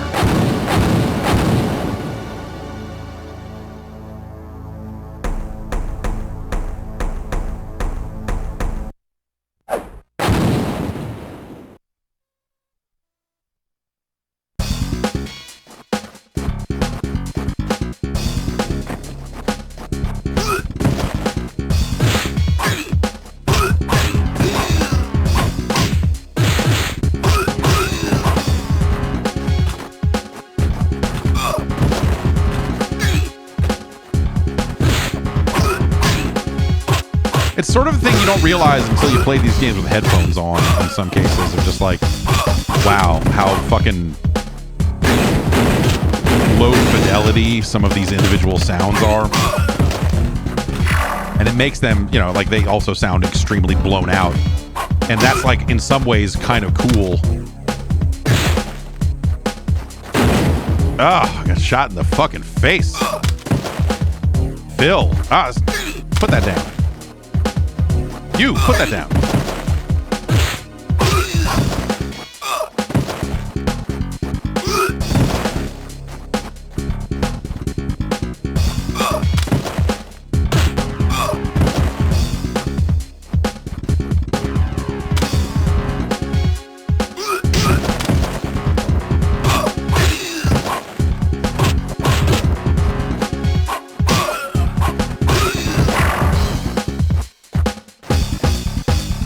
Wanted to pick up the gun, man.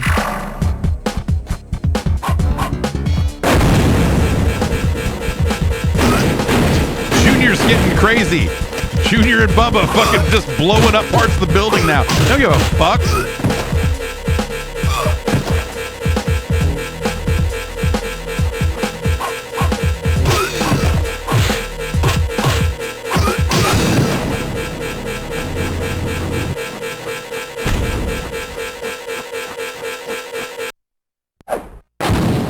Zhang's office. Who the fuck is Zhang?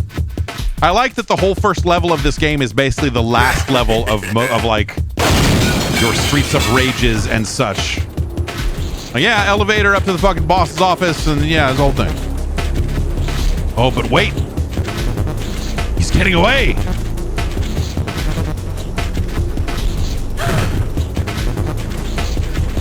Do they not drop their weapons?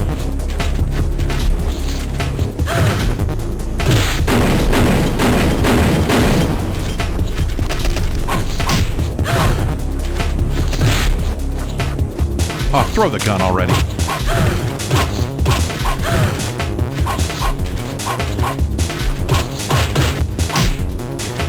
This music is truly something special.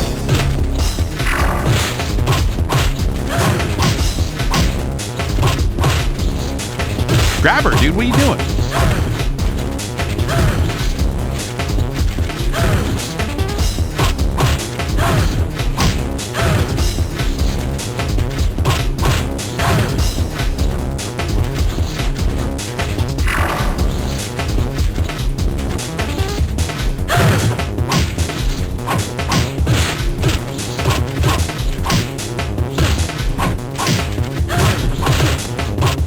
Martina came strapped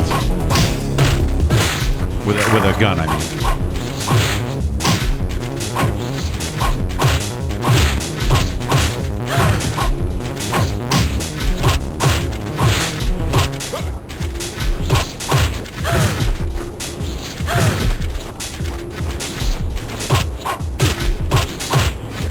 I've send in 3 more. What's the concept here? Just send in 3 more of them. I don't know.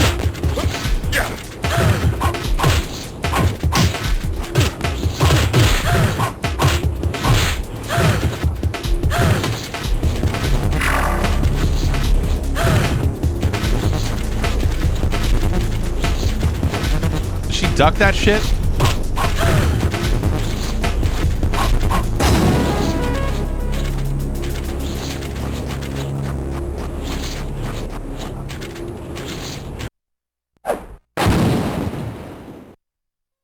High Street, you know what I'm saying?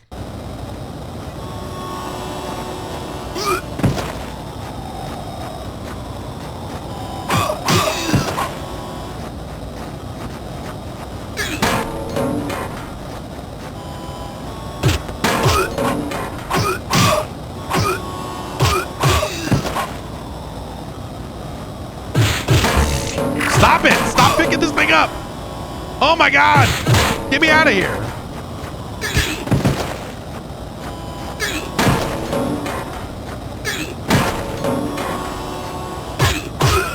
No, get out of the way! Oh.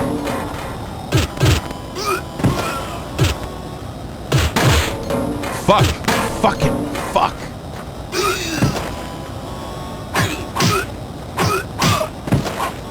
What's your name, buddy? Fear. Whoa.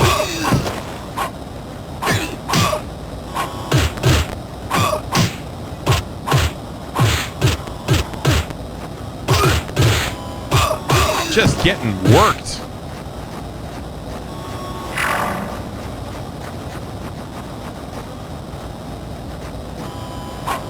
Yeah, what do you think of that?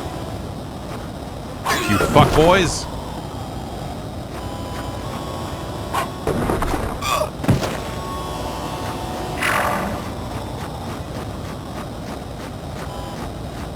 Look at how pointlessly large this area is. Look at the background. Skybox of the year.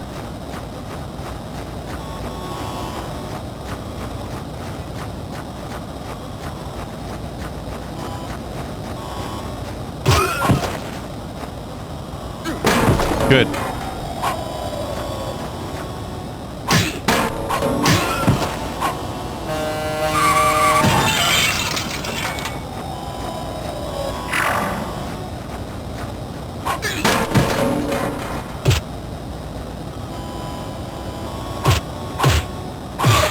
solid camera here.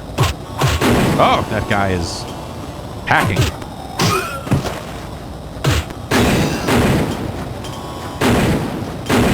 Great.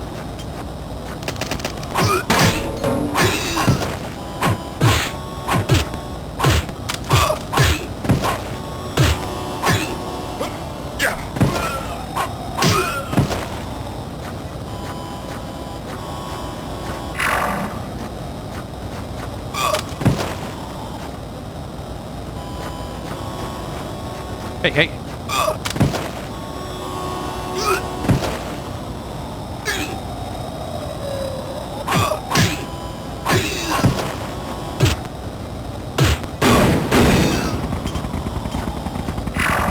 What now?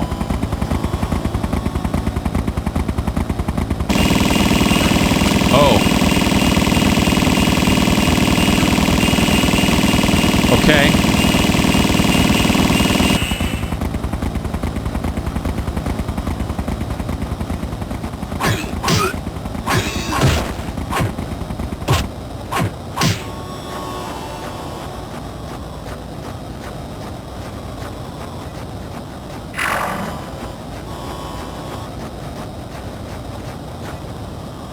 Yeah, showed you.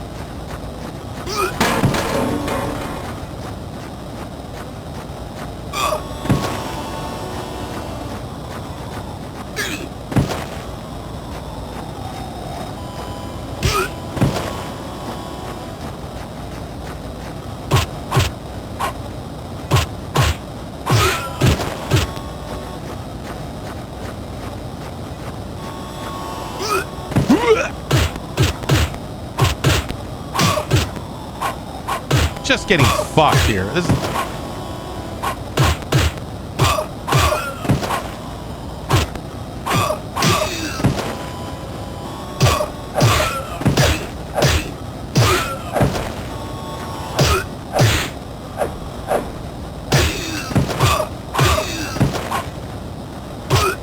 It's so slow. It like the slowdown is ridiculous. And this like larger than average environment is not helping.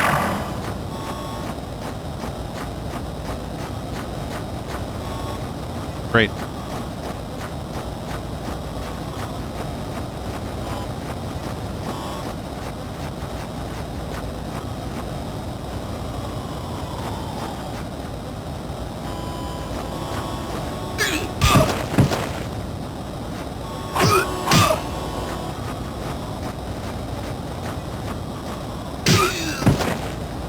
No, no, no, get out of the way.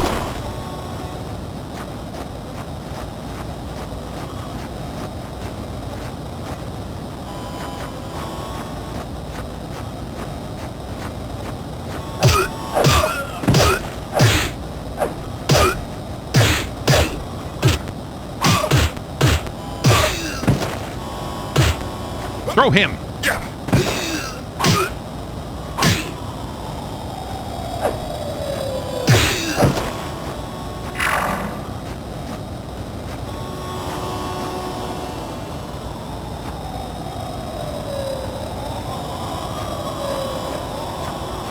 All right.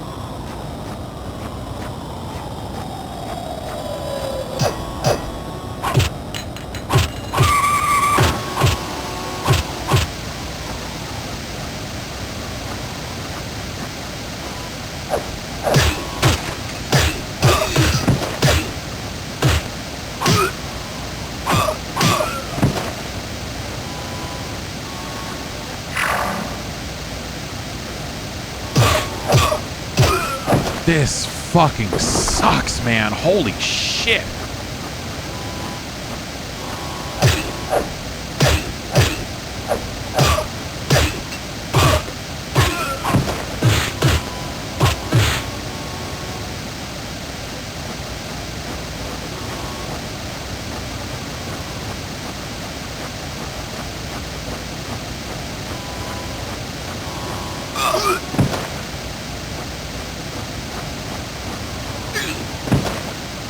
Ah, move!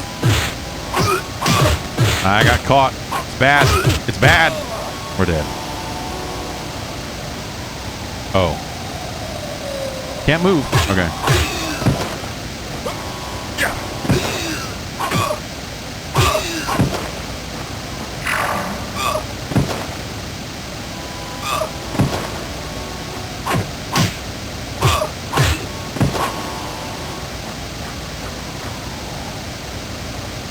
I want that knife.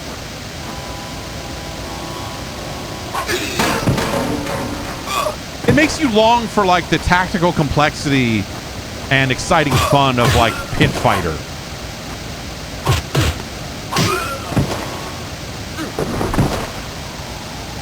And the better music and voice work.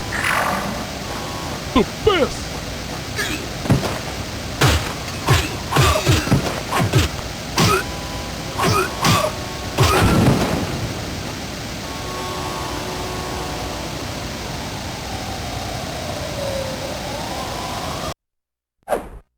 Truck driver.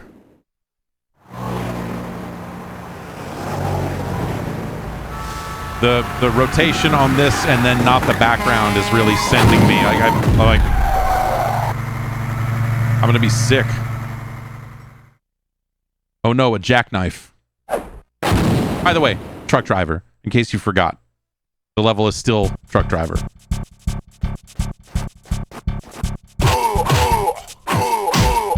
Yeah, a giant toothbrush?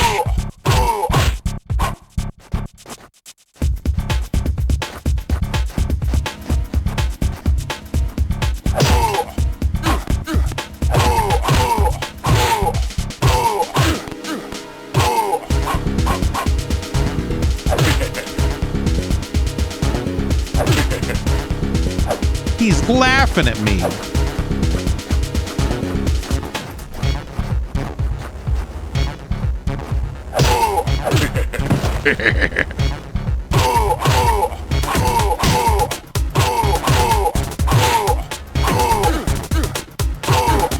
And you have like no, like in a 3D game like this, ostensibly you should be able to like roll out of the way of some of these incoming attacks, but like your mobility sucks too.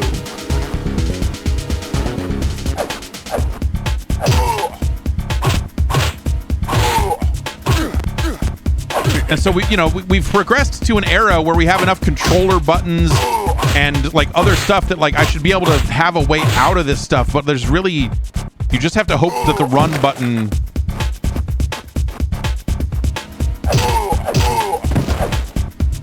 gets you where you need to go, you know? Oh, we can't I guess we got to go to the Bronx, huh?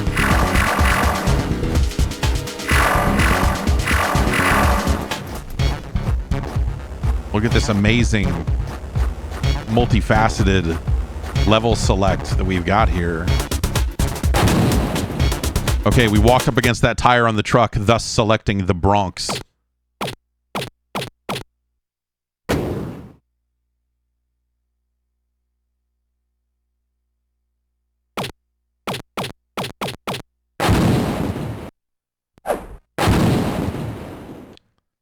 Take it to the bridge.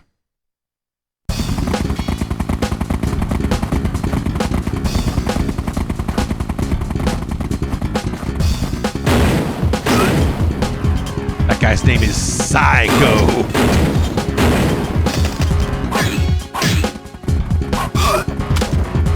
The bridge is where the real crazies are.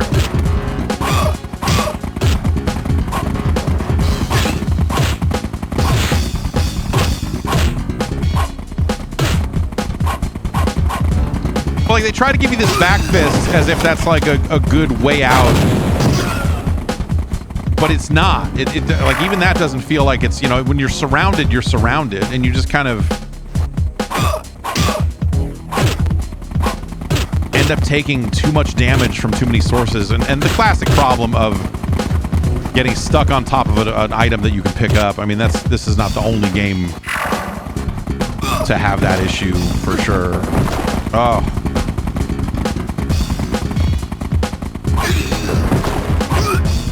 This feels so bad.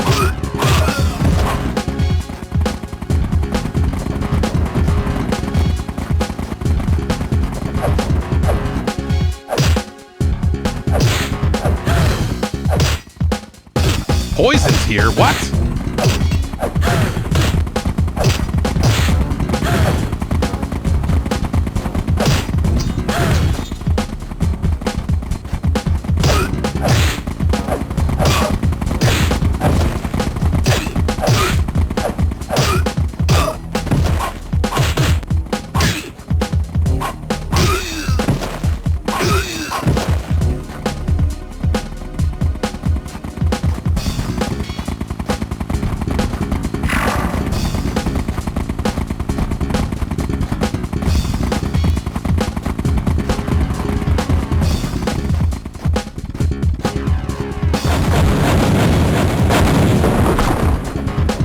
Good stuff.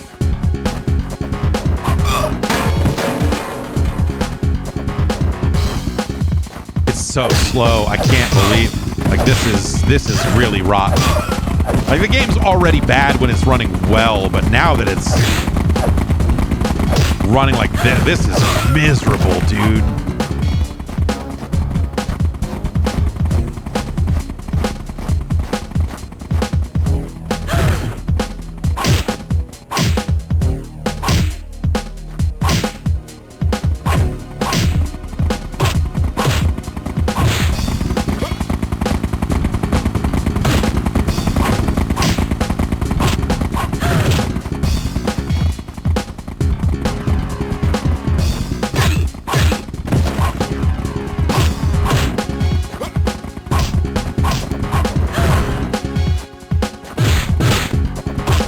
Grab range feels really awkward also. I mean, the hits just keep coming, right? I mean, there's like nothing good about this, the way it feels or acts, or...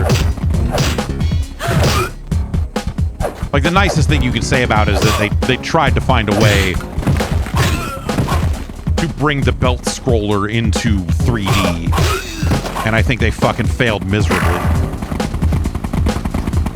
Such that, again, like, you know, this was literally the game. I mean, again, the PlayStation version, which I don't remember running as awfully as this, but still not a fucking good game.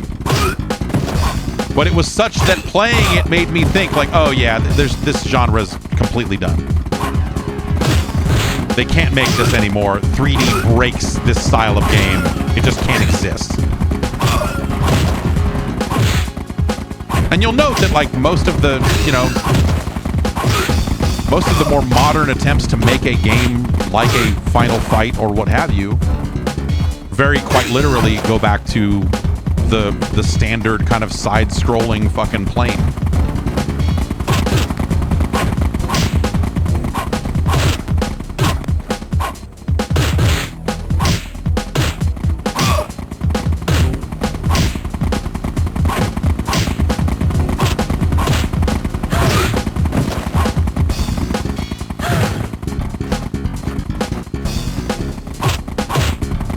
Chat saying Arkham, but like not really the same thing. That'd be like saying, like, that's about as wrong as trying to say, like, well, Devil May Cry, you know, like, just because it's got melee combat does not immediately mean that it is trying to be, you know, the second coming of that style of game.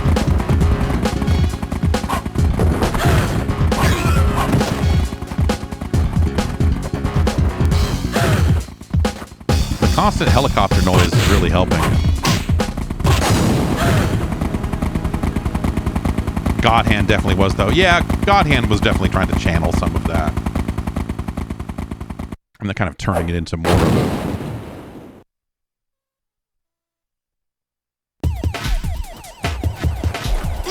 I mean, you know, at some point that's an action adventure.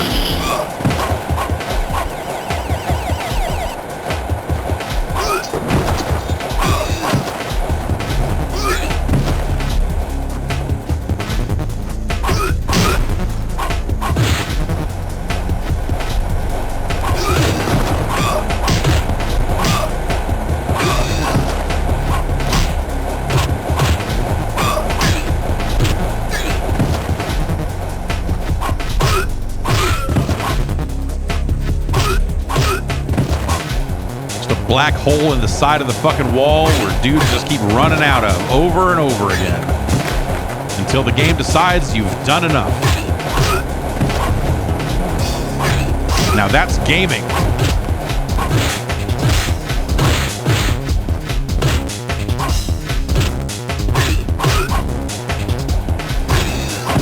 You know, if they had given you some kind of super sort of thing, you know, the spinning lariat equivalent of like, get these fuckers off me. Take some of my health. I don't care. Just get these fuckers off me. Like, that would have been... Like, for the stuff that they failed to steal, like, that would have actually been a little useful.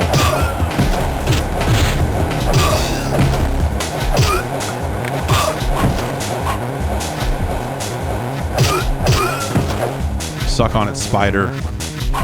Like, the back fist kind of takes them off of you, but it's not...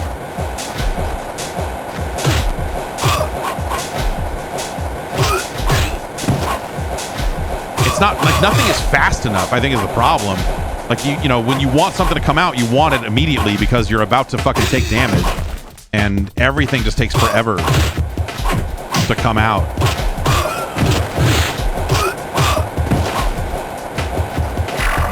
Is that supposed to be like a subway train in the background? Like, what? The sounds of the city. We couldn't show it, but trust me, it's just off camera.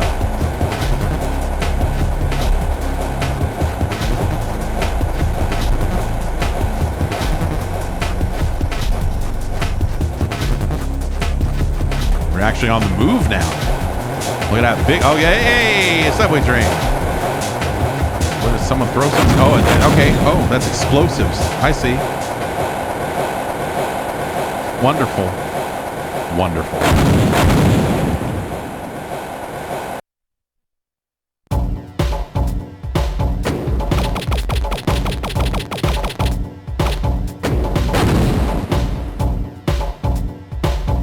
You got Gaz and you got Az. There's your fucking top scores.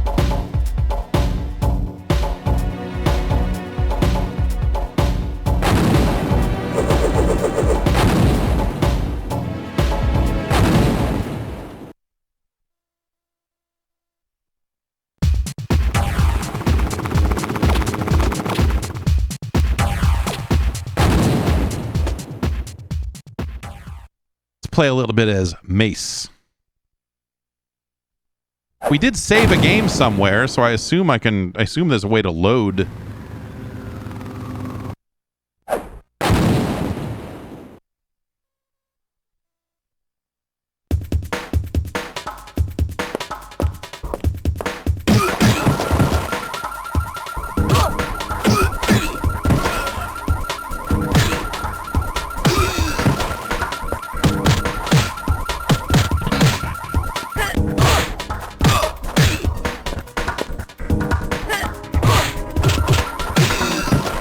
Just not throw guys?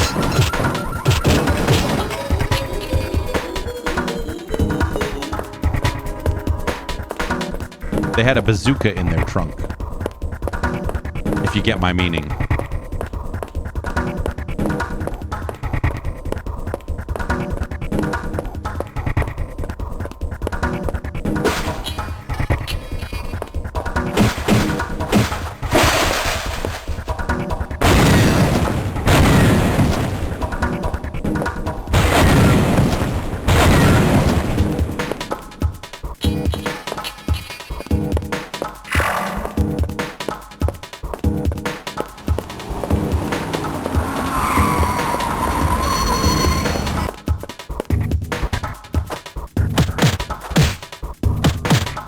Seems like her attacks come out slightly faster.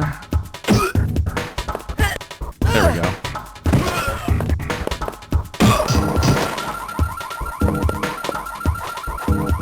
But only slightly.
Yeah, I mean...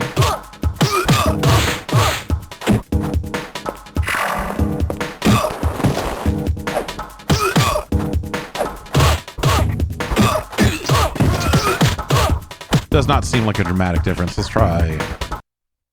Smasher?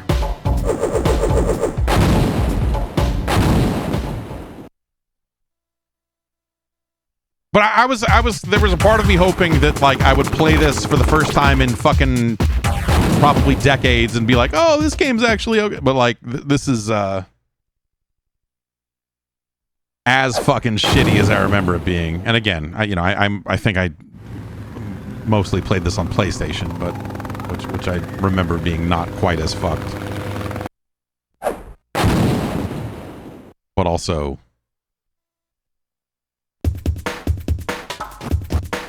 we just get this bazooka immediately. Oh, big man, too many polygons.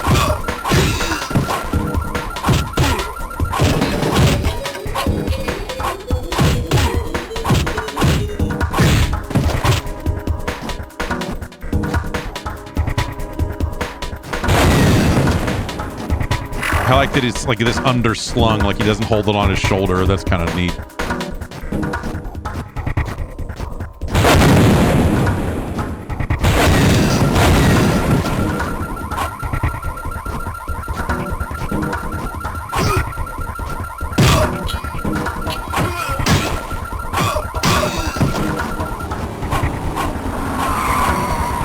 Pick up the...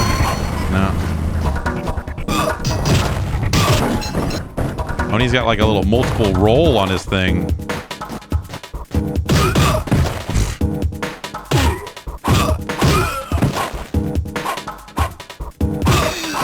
That might make him the best character, like the distance on this roll. Because the thing you need is some fucking evasion. And the idea that it hits people as you're rolling out of the way probably matters.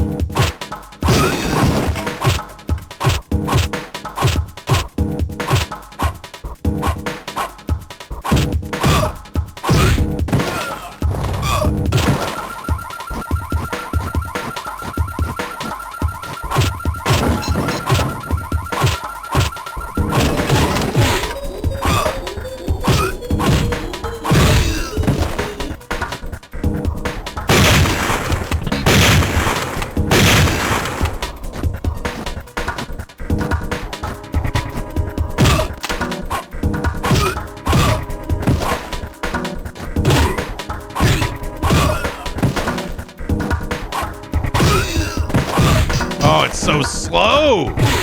It just feels broken. It just feels like a fucking...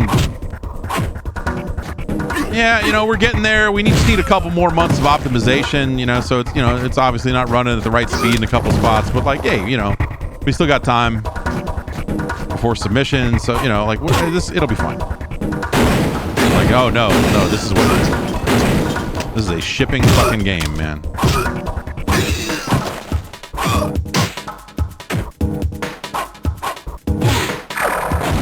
Oh, okay, so we got a little ZNA. Okay, so there is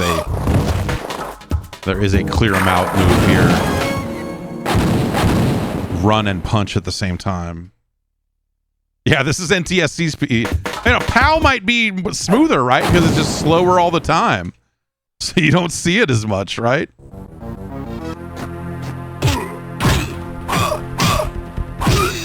Did Core develop this in a PAL territory? And is it just the NTSC version that suffers? If it even came out in PAL, who knows?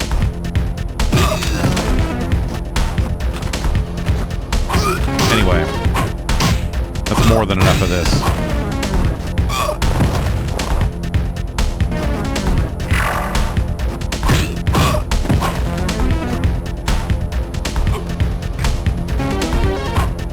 Okay, and so if we do run and kick, we get a jump out of it, but... there are more than enough buttons on the controller to not need to do it this way. Like, there are multiple C buttons not being used. You did not need to make this like Z and A and Z and B. Does this hit? It almost looks like a running fucking knee, but or like a rising. Yeah, okay. Like the range on it is fucking miserable, but it does hit.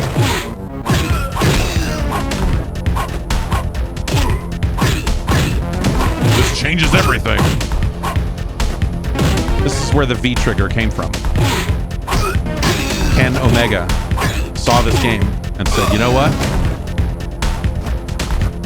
Something to this knee business. Except he couldn't jump that high, so he did it as more of a running thing. Not a lot of people know that.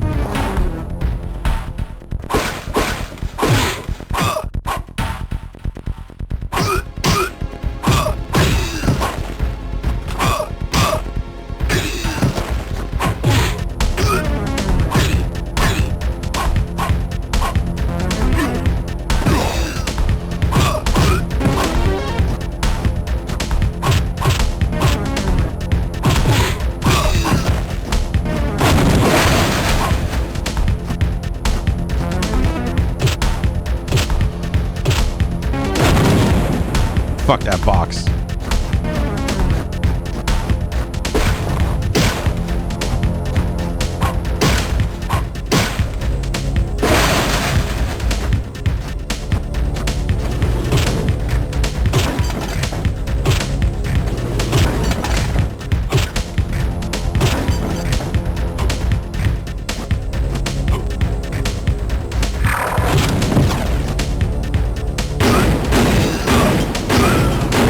Big man shoot guard. Dave. Come on, Dave. Come on, H. We're fighting. All right.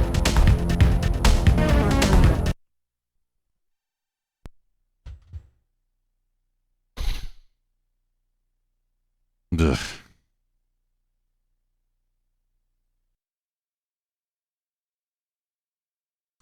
Not great.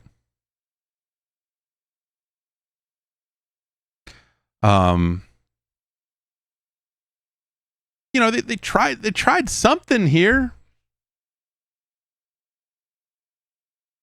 You know, I guess you could say that. There's something to that, but like, man, it runs so bad. The controls do not feel good. It just seems like a game that, you know, again, if this was going to be the effort for this N64 version, they probably should not have put this out on N64. I would have to go back and, again, play that PlayStation version, but I do not remember it running that poorly. Yeah, there's PC. Yeah, they were putting stuff out on PC for a bit there, you know? Yeah. PC ports back in this day were such a fucking crapshoot, you know, because of just compatibility and just like controllers weren't standardized yet, and there was just a lot of weird shit happening. And that's interesting, but at the time it was very frustrating. At the time it was like, yeah, I don't know, my Sidewinder, exactly, which did not have analog sticks on it. Fighting Force 64.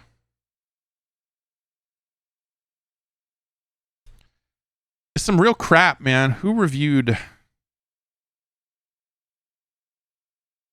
Ryan McDonald. And what he had to say about this 4 out of 10 was, if you haven't played the PlayStation version and you're only interested in the game because of your fond memories of playing Final Fight or Streets of Rage, you'd better rent this one first. Yeah. Sure.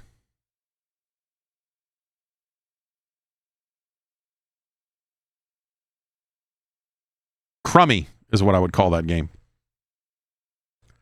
I don't want to talk about it anymore. Let's put it on the list. It's better than Rat Attack. It's better than Rat Attack.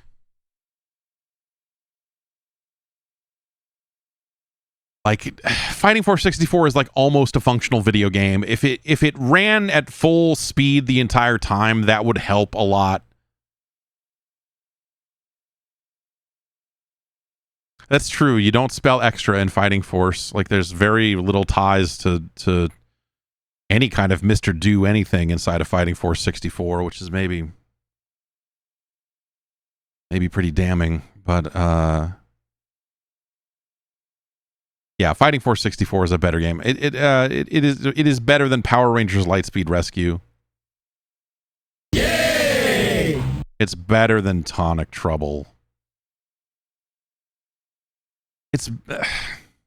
I wonder where this is all going to net out, because it's like, on one hand, like, there's the mentality of like, oh my god, we're moving this up to the upper half of the list, but also there's only 13 games on the list.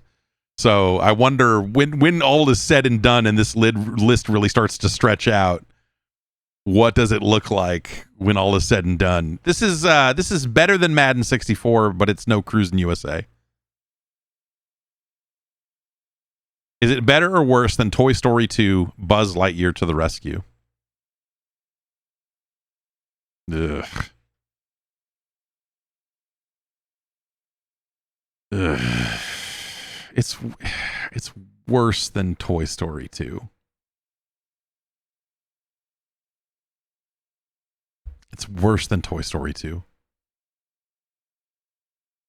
It's our new number 7.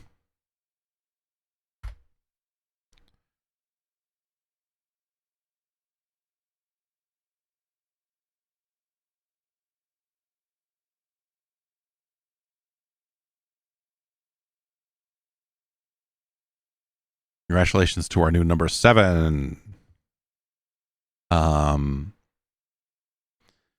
Let's see. What do we have that we could fit in here? Yeah, we could probably... I bet we could... I bet there's going to be a lot of games inside of a game here, but I bet we can make it happen. I bet we can make it happen.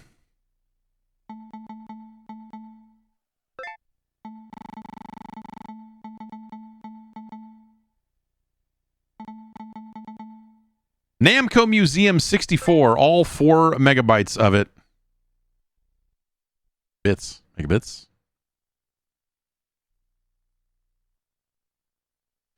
From your friends at Mass Media, who after that run of the cool Namco Museum games, Mass Media did a lot of these.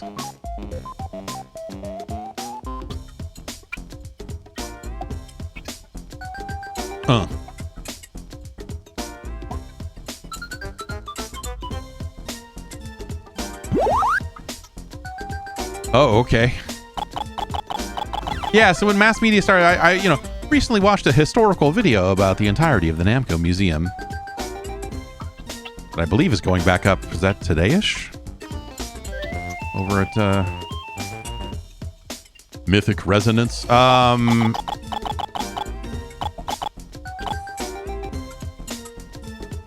This is a really grim-looking menu. But this came from the days when Namco would still acknowledge that Ms. Pac-Man exists. Oh, yeah. There's something about this era of the Namco Museum and just the resolution of consoles and stuff that, like, just the lettering, like, everything is squished ever so slightly, and so none of it looks right. I like their attempt to have, like, a bezel.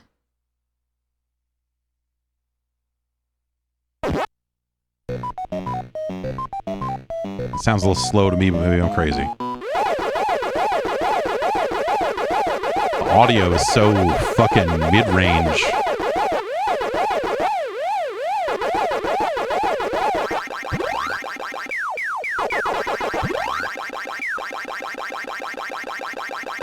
Sometimes with emulated video games or games that you think are, or at least think are emulated, you end up in some situations where, like, the audio, for whatever reason, they just didn't want to do that aspect of it, quote unquote, the right way. And something about the way this audio is playing back sounds like a series of samples that they recorded and are just playing back like a more traditional video game as opposed to purely emulating the arcade game. I would be curious to know under the hood. Also, some of the, I mean, it's a factor of how the game is kind of squished, how the resolution of it is kind of squashed down. Like the fonts look, I think, terrible. But also you see stuff like Pac-Man cutting into the bottom, and the fruit, the cherries also cutting into the bottom of the maze before it, because there's kind of not enough room for that sprite to live.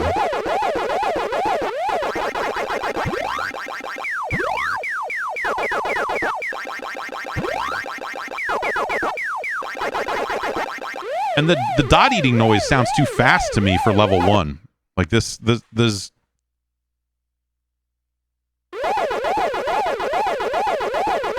like the dot eating sounds fucking wrong.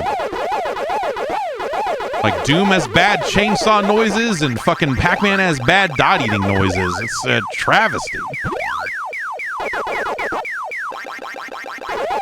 Look at how low that cherry sits. That strawberry rather. That is just wrong.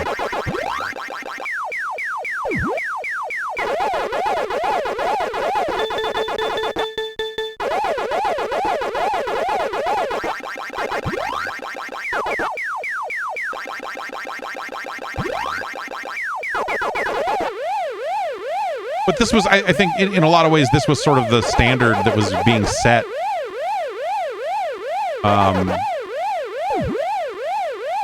For a lot of emulation collections in this era. I think Namco, specifically with the Namco Museum, they did a really good job with their stuff. But you just had a lot of, like, weird old games showing up on consoles and handhelds that, for one reason or another, we're just not going to run them right. And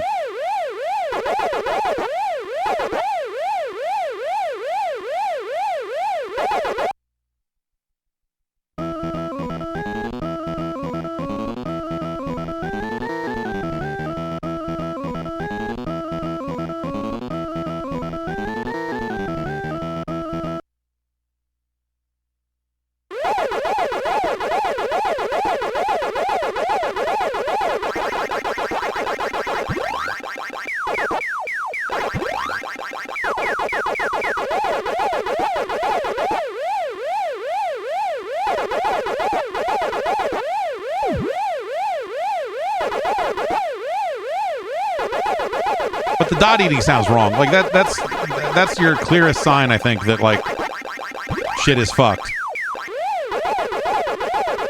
And not that, you know, whatever. It's not like they build these as like, hey, these are 100% accurate recreations of the arcade original. I feel like that's sort of implied when you get a collection like this, that you really are looking to compare them to the actual arcade versions of the game. But the death sound was a little too fast there, I think, too. I think.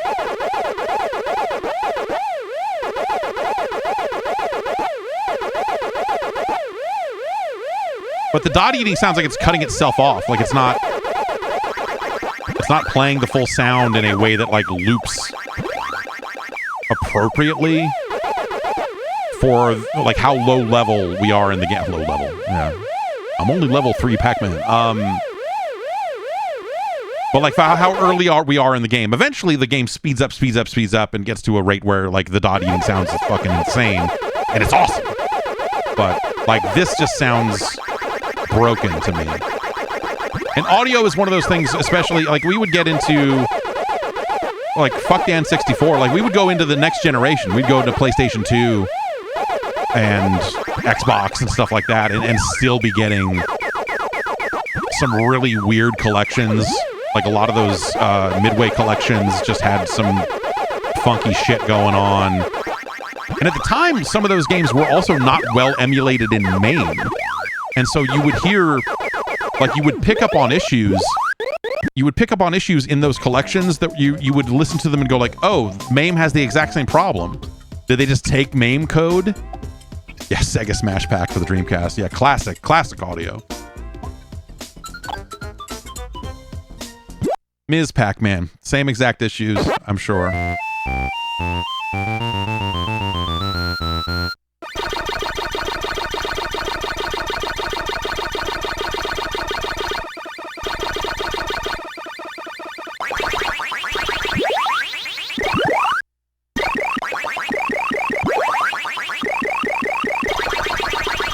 Yeah, some audio not playing the way it's supposed to.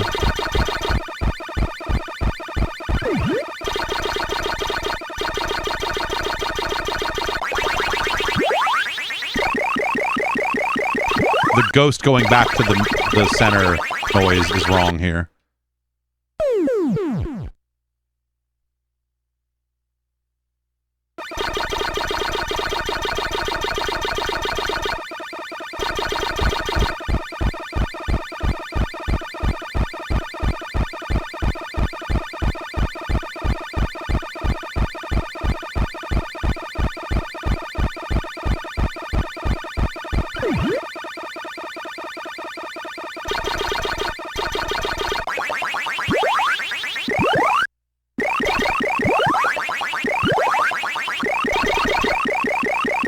Like, that audio cutting out completely while you're eating ghosts is weird.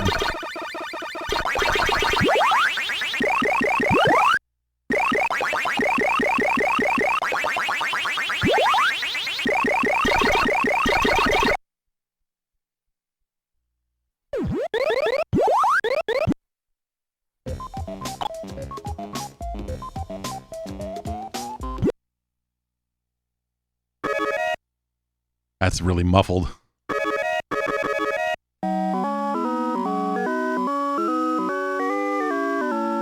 There's a crispness, almost a shrillness to the audio. It sounds like someone fucking stuck a bunch of socks over the speakers on your TV, or your arcade cabinet. It sounds like you're playing Galaga at the swim center and your ears are completely plugged up from swimming.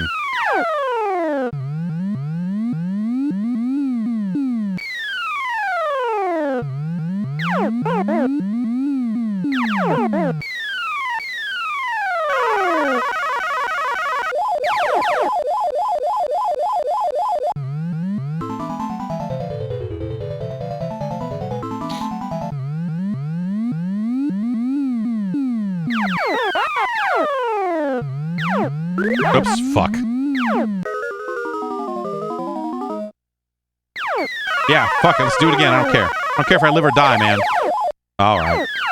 I actually timed it. I didn't mean to time that, but I did. I didn't know for decades that you could shoot while you were being pulled up. It's not like super, I don't think it's super useful, but it's pretty rad that you can do it.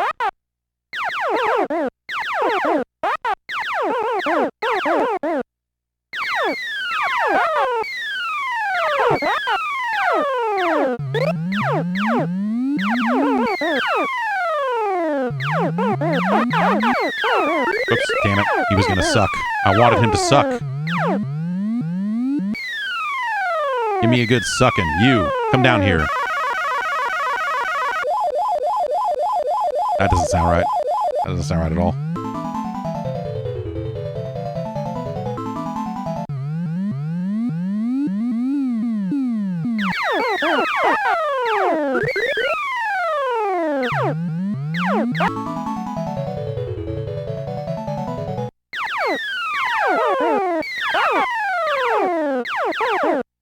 I know a guy, his cousin.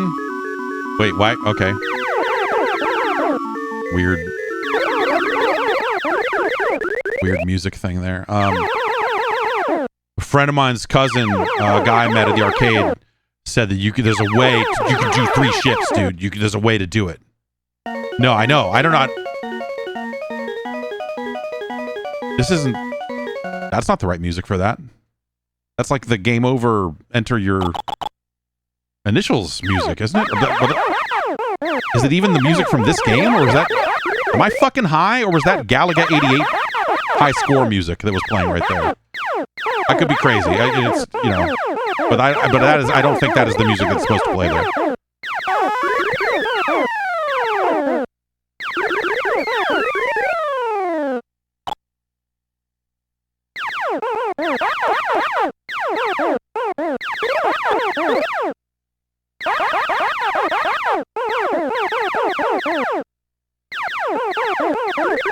Also, what? No options here at all, huh? No dip switches, no nothing for configuring the games, any kind of anything, huh?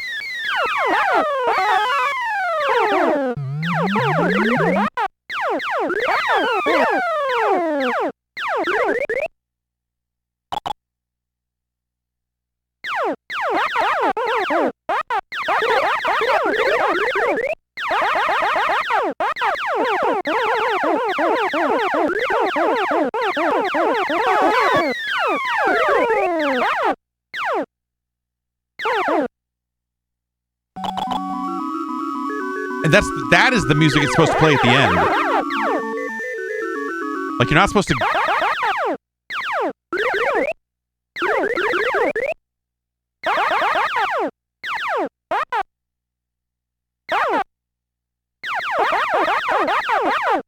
Eh.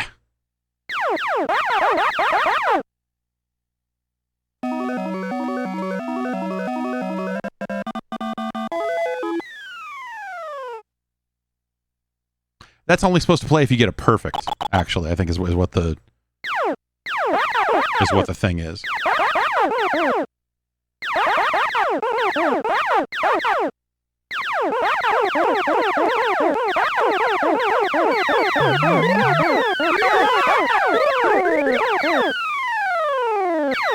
I'm just like, fuck them all, man. I'm not going to wait for them to dive and get the most points. I'm just here to kill them all. I'm from Buenos Aires, and I say...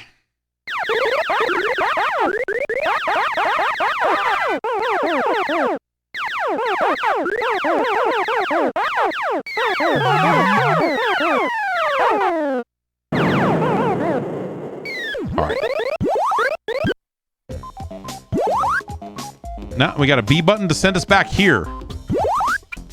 But there's no options. Galaxian, they decided to just put the score over there, huh? For whatever reason, they decided to make a 4x3 version of Galaxian.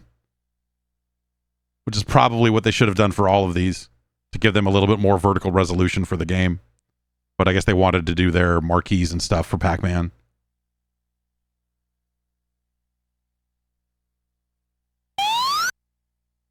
Galaxip.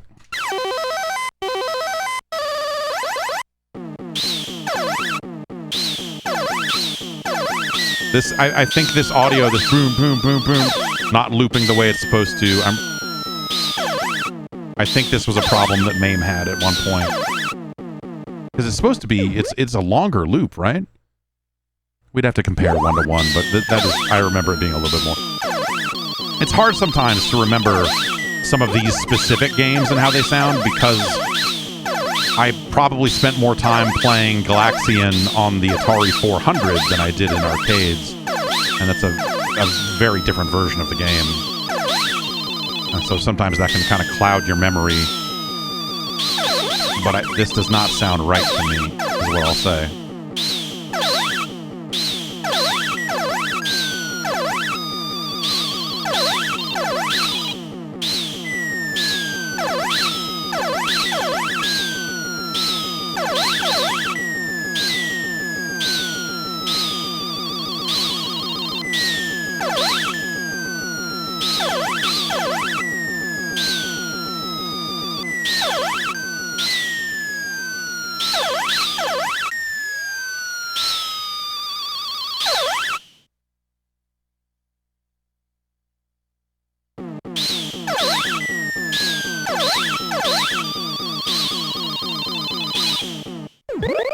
All right, Galaxian. I feel like if they can't get these kind of basic single screen sort of games right, what chance does a game like Pole Position have?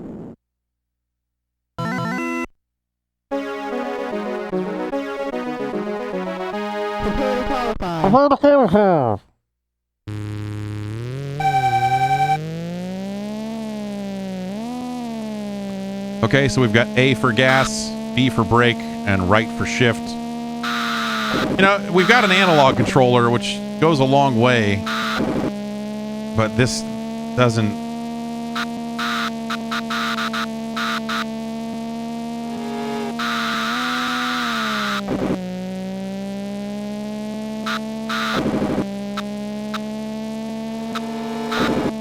It's the thing about steering wheel games is they don't auto-center, you know? And, because you have to turn the steering wheel back to do that.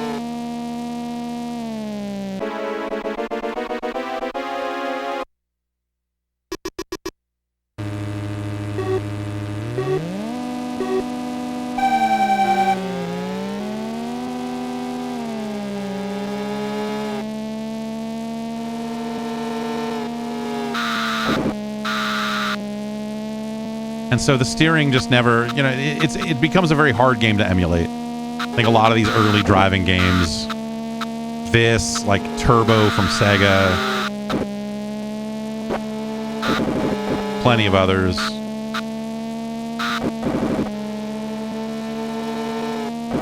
Like I'm still treating this like it's a D-pad. Like I still have to kind of tap the analog stick to make it around these corners because the feel of it is so off.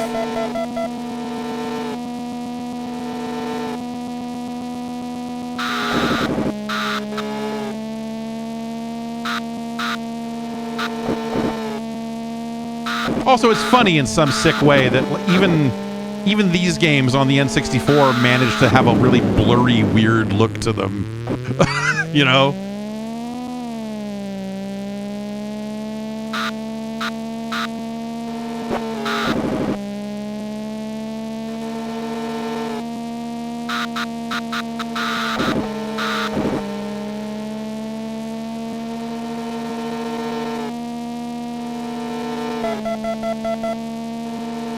I don't think we'll get a full fucking third lap out of this. Nope.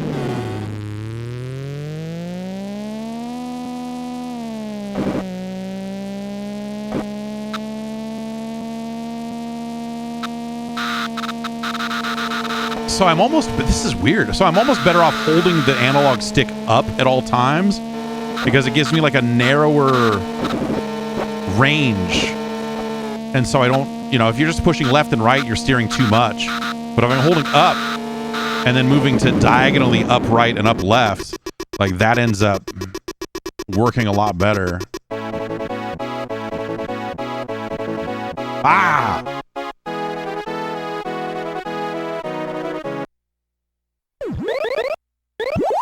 This has settings. Oh, maybe it don't. Okay, maybe it only has settings. Let's check. Okay, so they're literally showing dip switches, which is fun.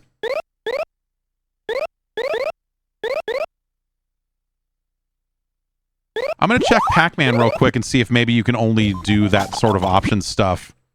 Yeah, okay. When you're out of game, you can do it. Okay, good.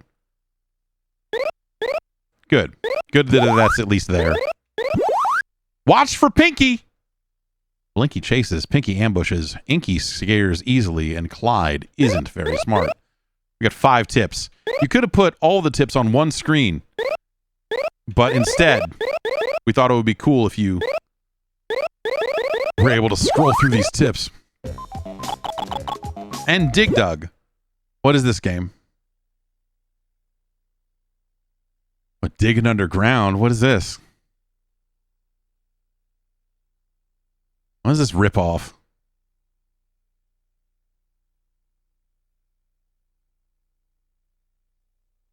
What is this guy? Some kind of space suit with a drill or something? Puka and Figar. What are we even talking about? I'm talking about cherries. I'm talking about spelling the word extra. I'm talking about unicorns. Oh, they put some scroll in this. Or is there... Let's get some vegetables.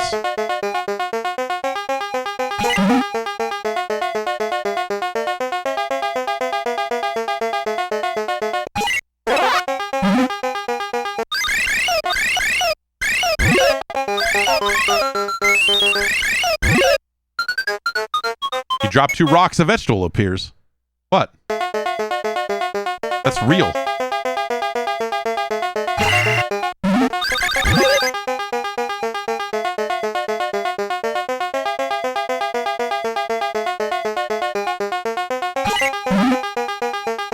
You want to keep moving in this game because it makes the music continue to play, and the music is good.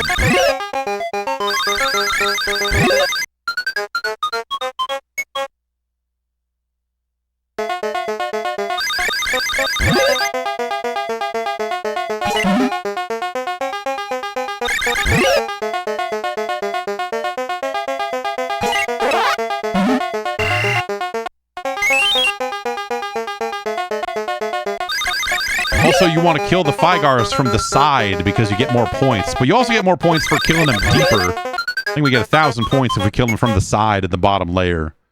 Look at this. Look at this setup. Get fucking fucked, idiot. Stupid ass.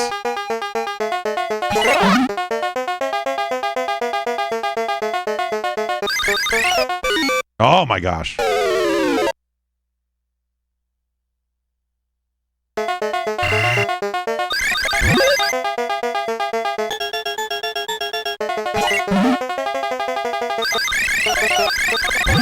I feel like most of what we, had said about the other games so far applies here. Like the audio's a little muffled. This feels less egregious than some of the others. I think, they didn't squash the resolution. They put the score off to the side like they did with Galaxian, which they probably should have just done for all of them. Very dangerous what I'm doing right here. Very dumb. Yeah, and you can tell it's scene 5 here because the 5 flowers up at the top.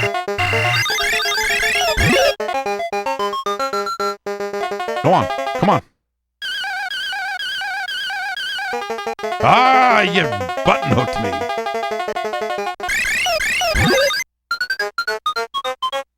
Dig Dug's a great game. We really had just an embarrassment of riches in arcades in this era, Not one, but 2 incredible underground digging-based video games.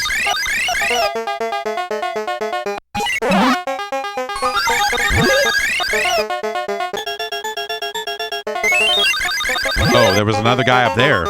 That's the problem with this game and a scrolling screen is that you really want to know where everyone is at all times. But to have this and Mr. Do, which, there are some similarities for sure.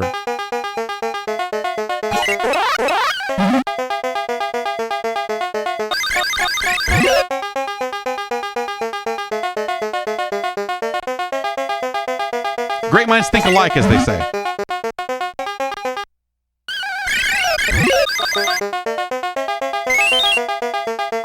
Drag you Figars down to hell with me.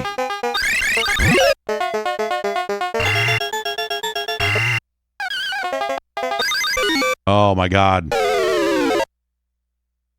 Huge mistake. Disgusting. Some music playing over the top of each other there, which is not how it's supposed to go, but whatever. Yeah. I think the music is also supposed to start at the beginning of the loop every time a level starts, too. Oh boy, we're fucked now. This is bad. Hookahs, man. Hookahs.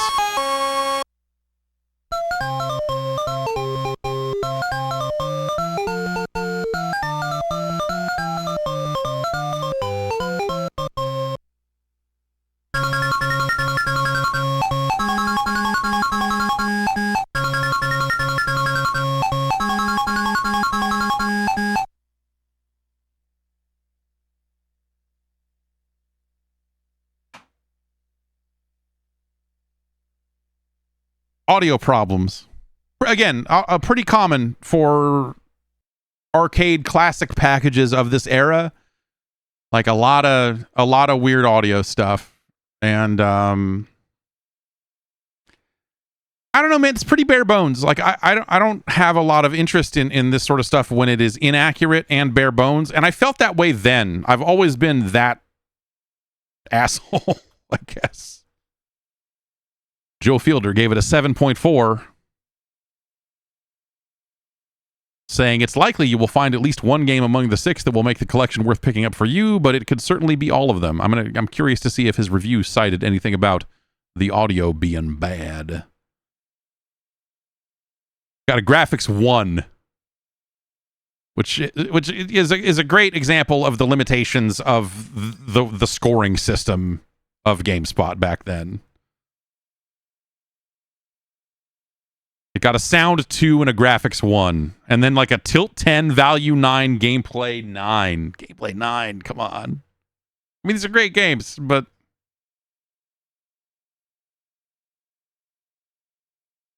But look, what looks better? Dig Dug? Yeah, Dig Dug or... GoldenEye? I don't know. Um,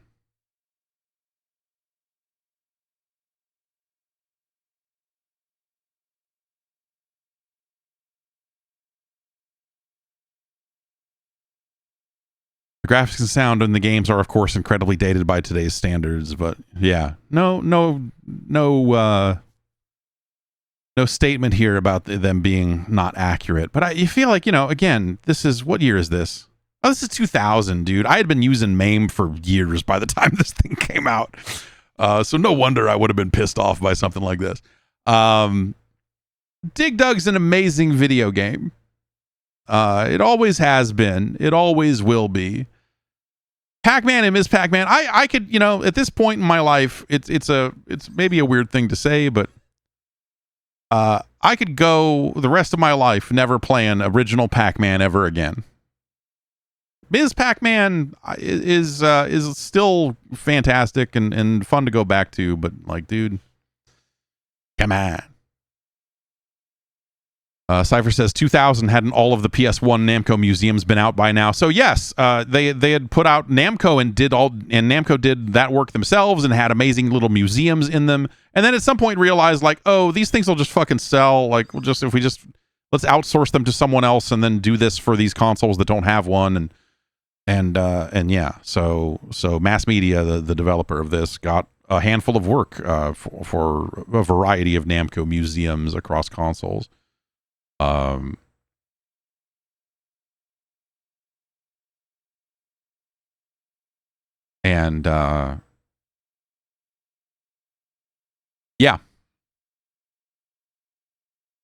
this is a really hard one to put on the list. It's no Star Fox 64. It's no Forsaken. Doom 64 is a better game. Cruisin' USA is Xena's a better game. Cruisin's a better game.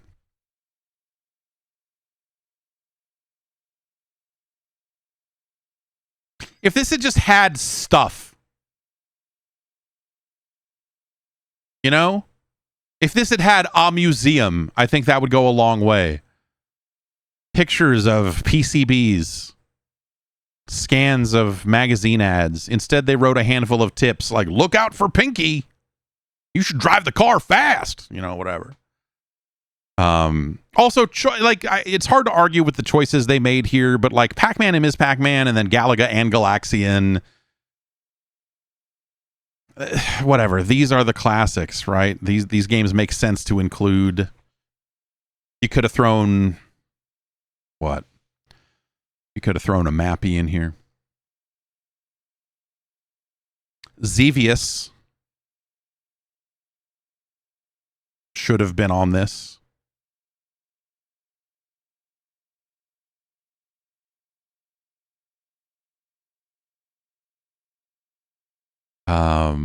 I would go for a Grobda. I'm a Grobda guy. Rally X is usually, Rally X is usually a game that kind of shows up in these kind of initial volumes when they do multiple volumes, like Rally X goes early. Pole Position is always an interesting choice for these collections because it's such a different control scheme and stuff than every other game on the collection that oftentimes they fuck it up, but it feels like mostly okay here.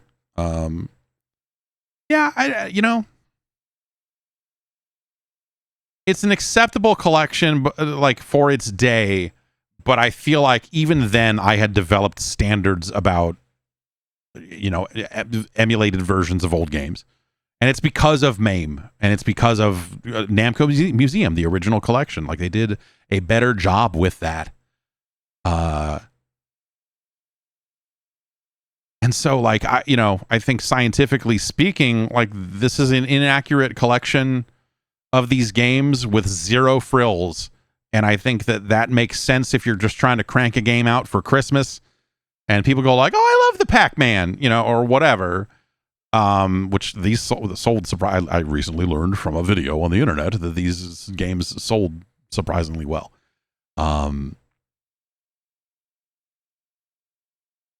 But like, I think this collection's a bummer. Ultimately,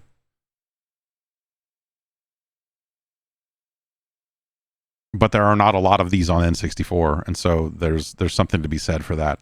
You know what? This game is better than Rat Attack. It is worse than Cruisin' USA.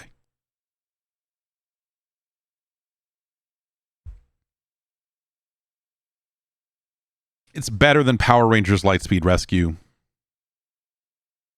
It is better than Tonic Trouble.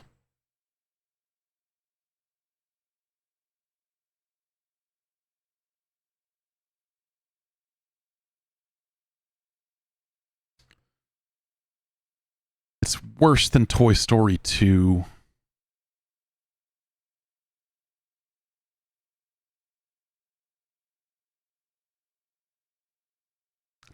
It's worse than Fighting Force 64. Is it better or worse than Madden? It's worse than Madden. Worse is maybe the wrong word, you know, because again, it's sort of this strange thing of like, these are all-time classics, and you know, you have to kind of you do kind of have to give it up for that, I suppose, but this is such a terrible way to play these games now, especially now. At the time, it was already like, this is not the best way to play these games, you know? MAME had been around for 4 years or so at this point. Like most of these older games. Though, you know, you could argue that MAME, again, analog controls on the PC had not really been standardized, and so a game like Pole Position was not great on a PC. Because of that. So you could probably wire, I don't know, what was MAME's input like back then? I'm trying to remember. It didn't even have the fucking GUI in it. It was like, it was all command line. Anyway. This game's our new number 9.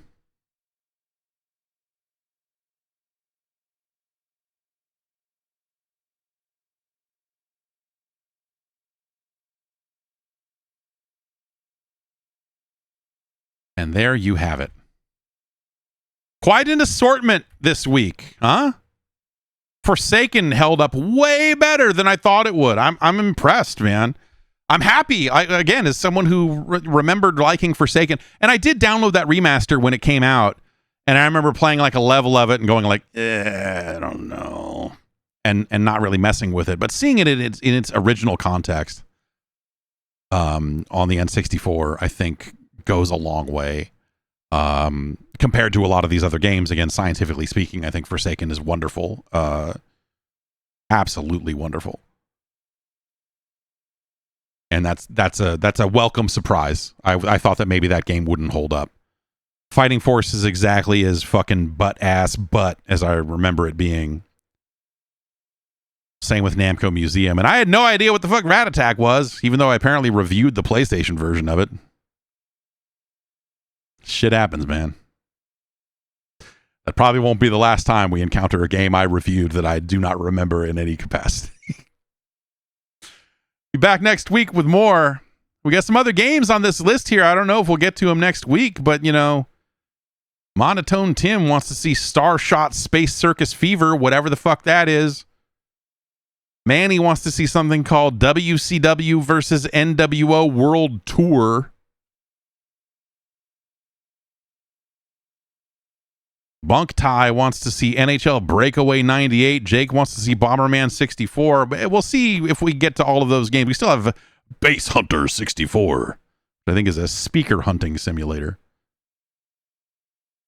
Maybe we'll take a look at that. And we'll see how many of those we get to next week. Of course, go to Jeff.Zone. You can suggest some games of your own. Who knows, man? I look at this. I look at the comments on that thread where people are posting their suggestions the night before this stream, and if something catches my eye, I could push any one of those games out. You never know. So, come back next week. We'll play some more video games on the N64. Boy.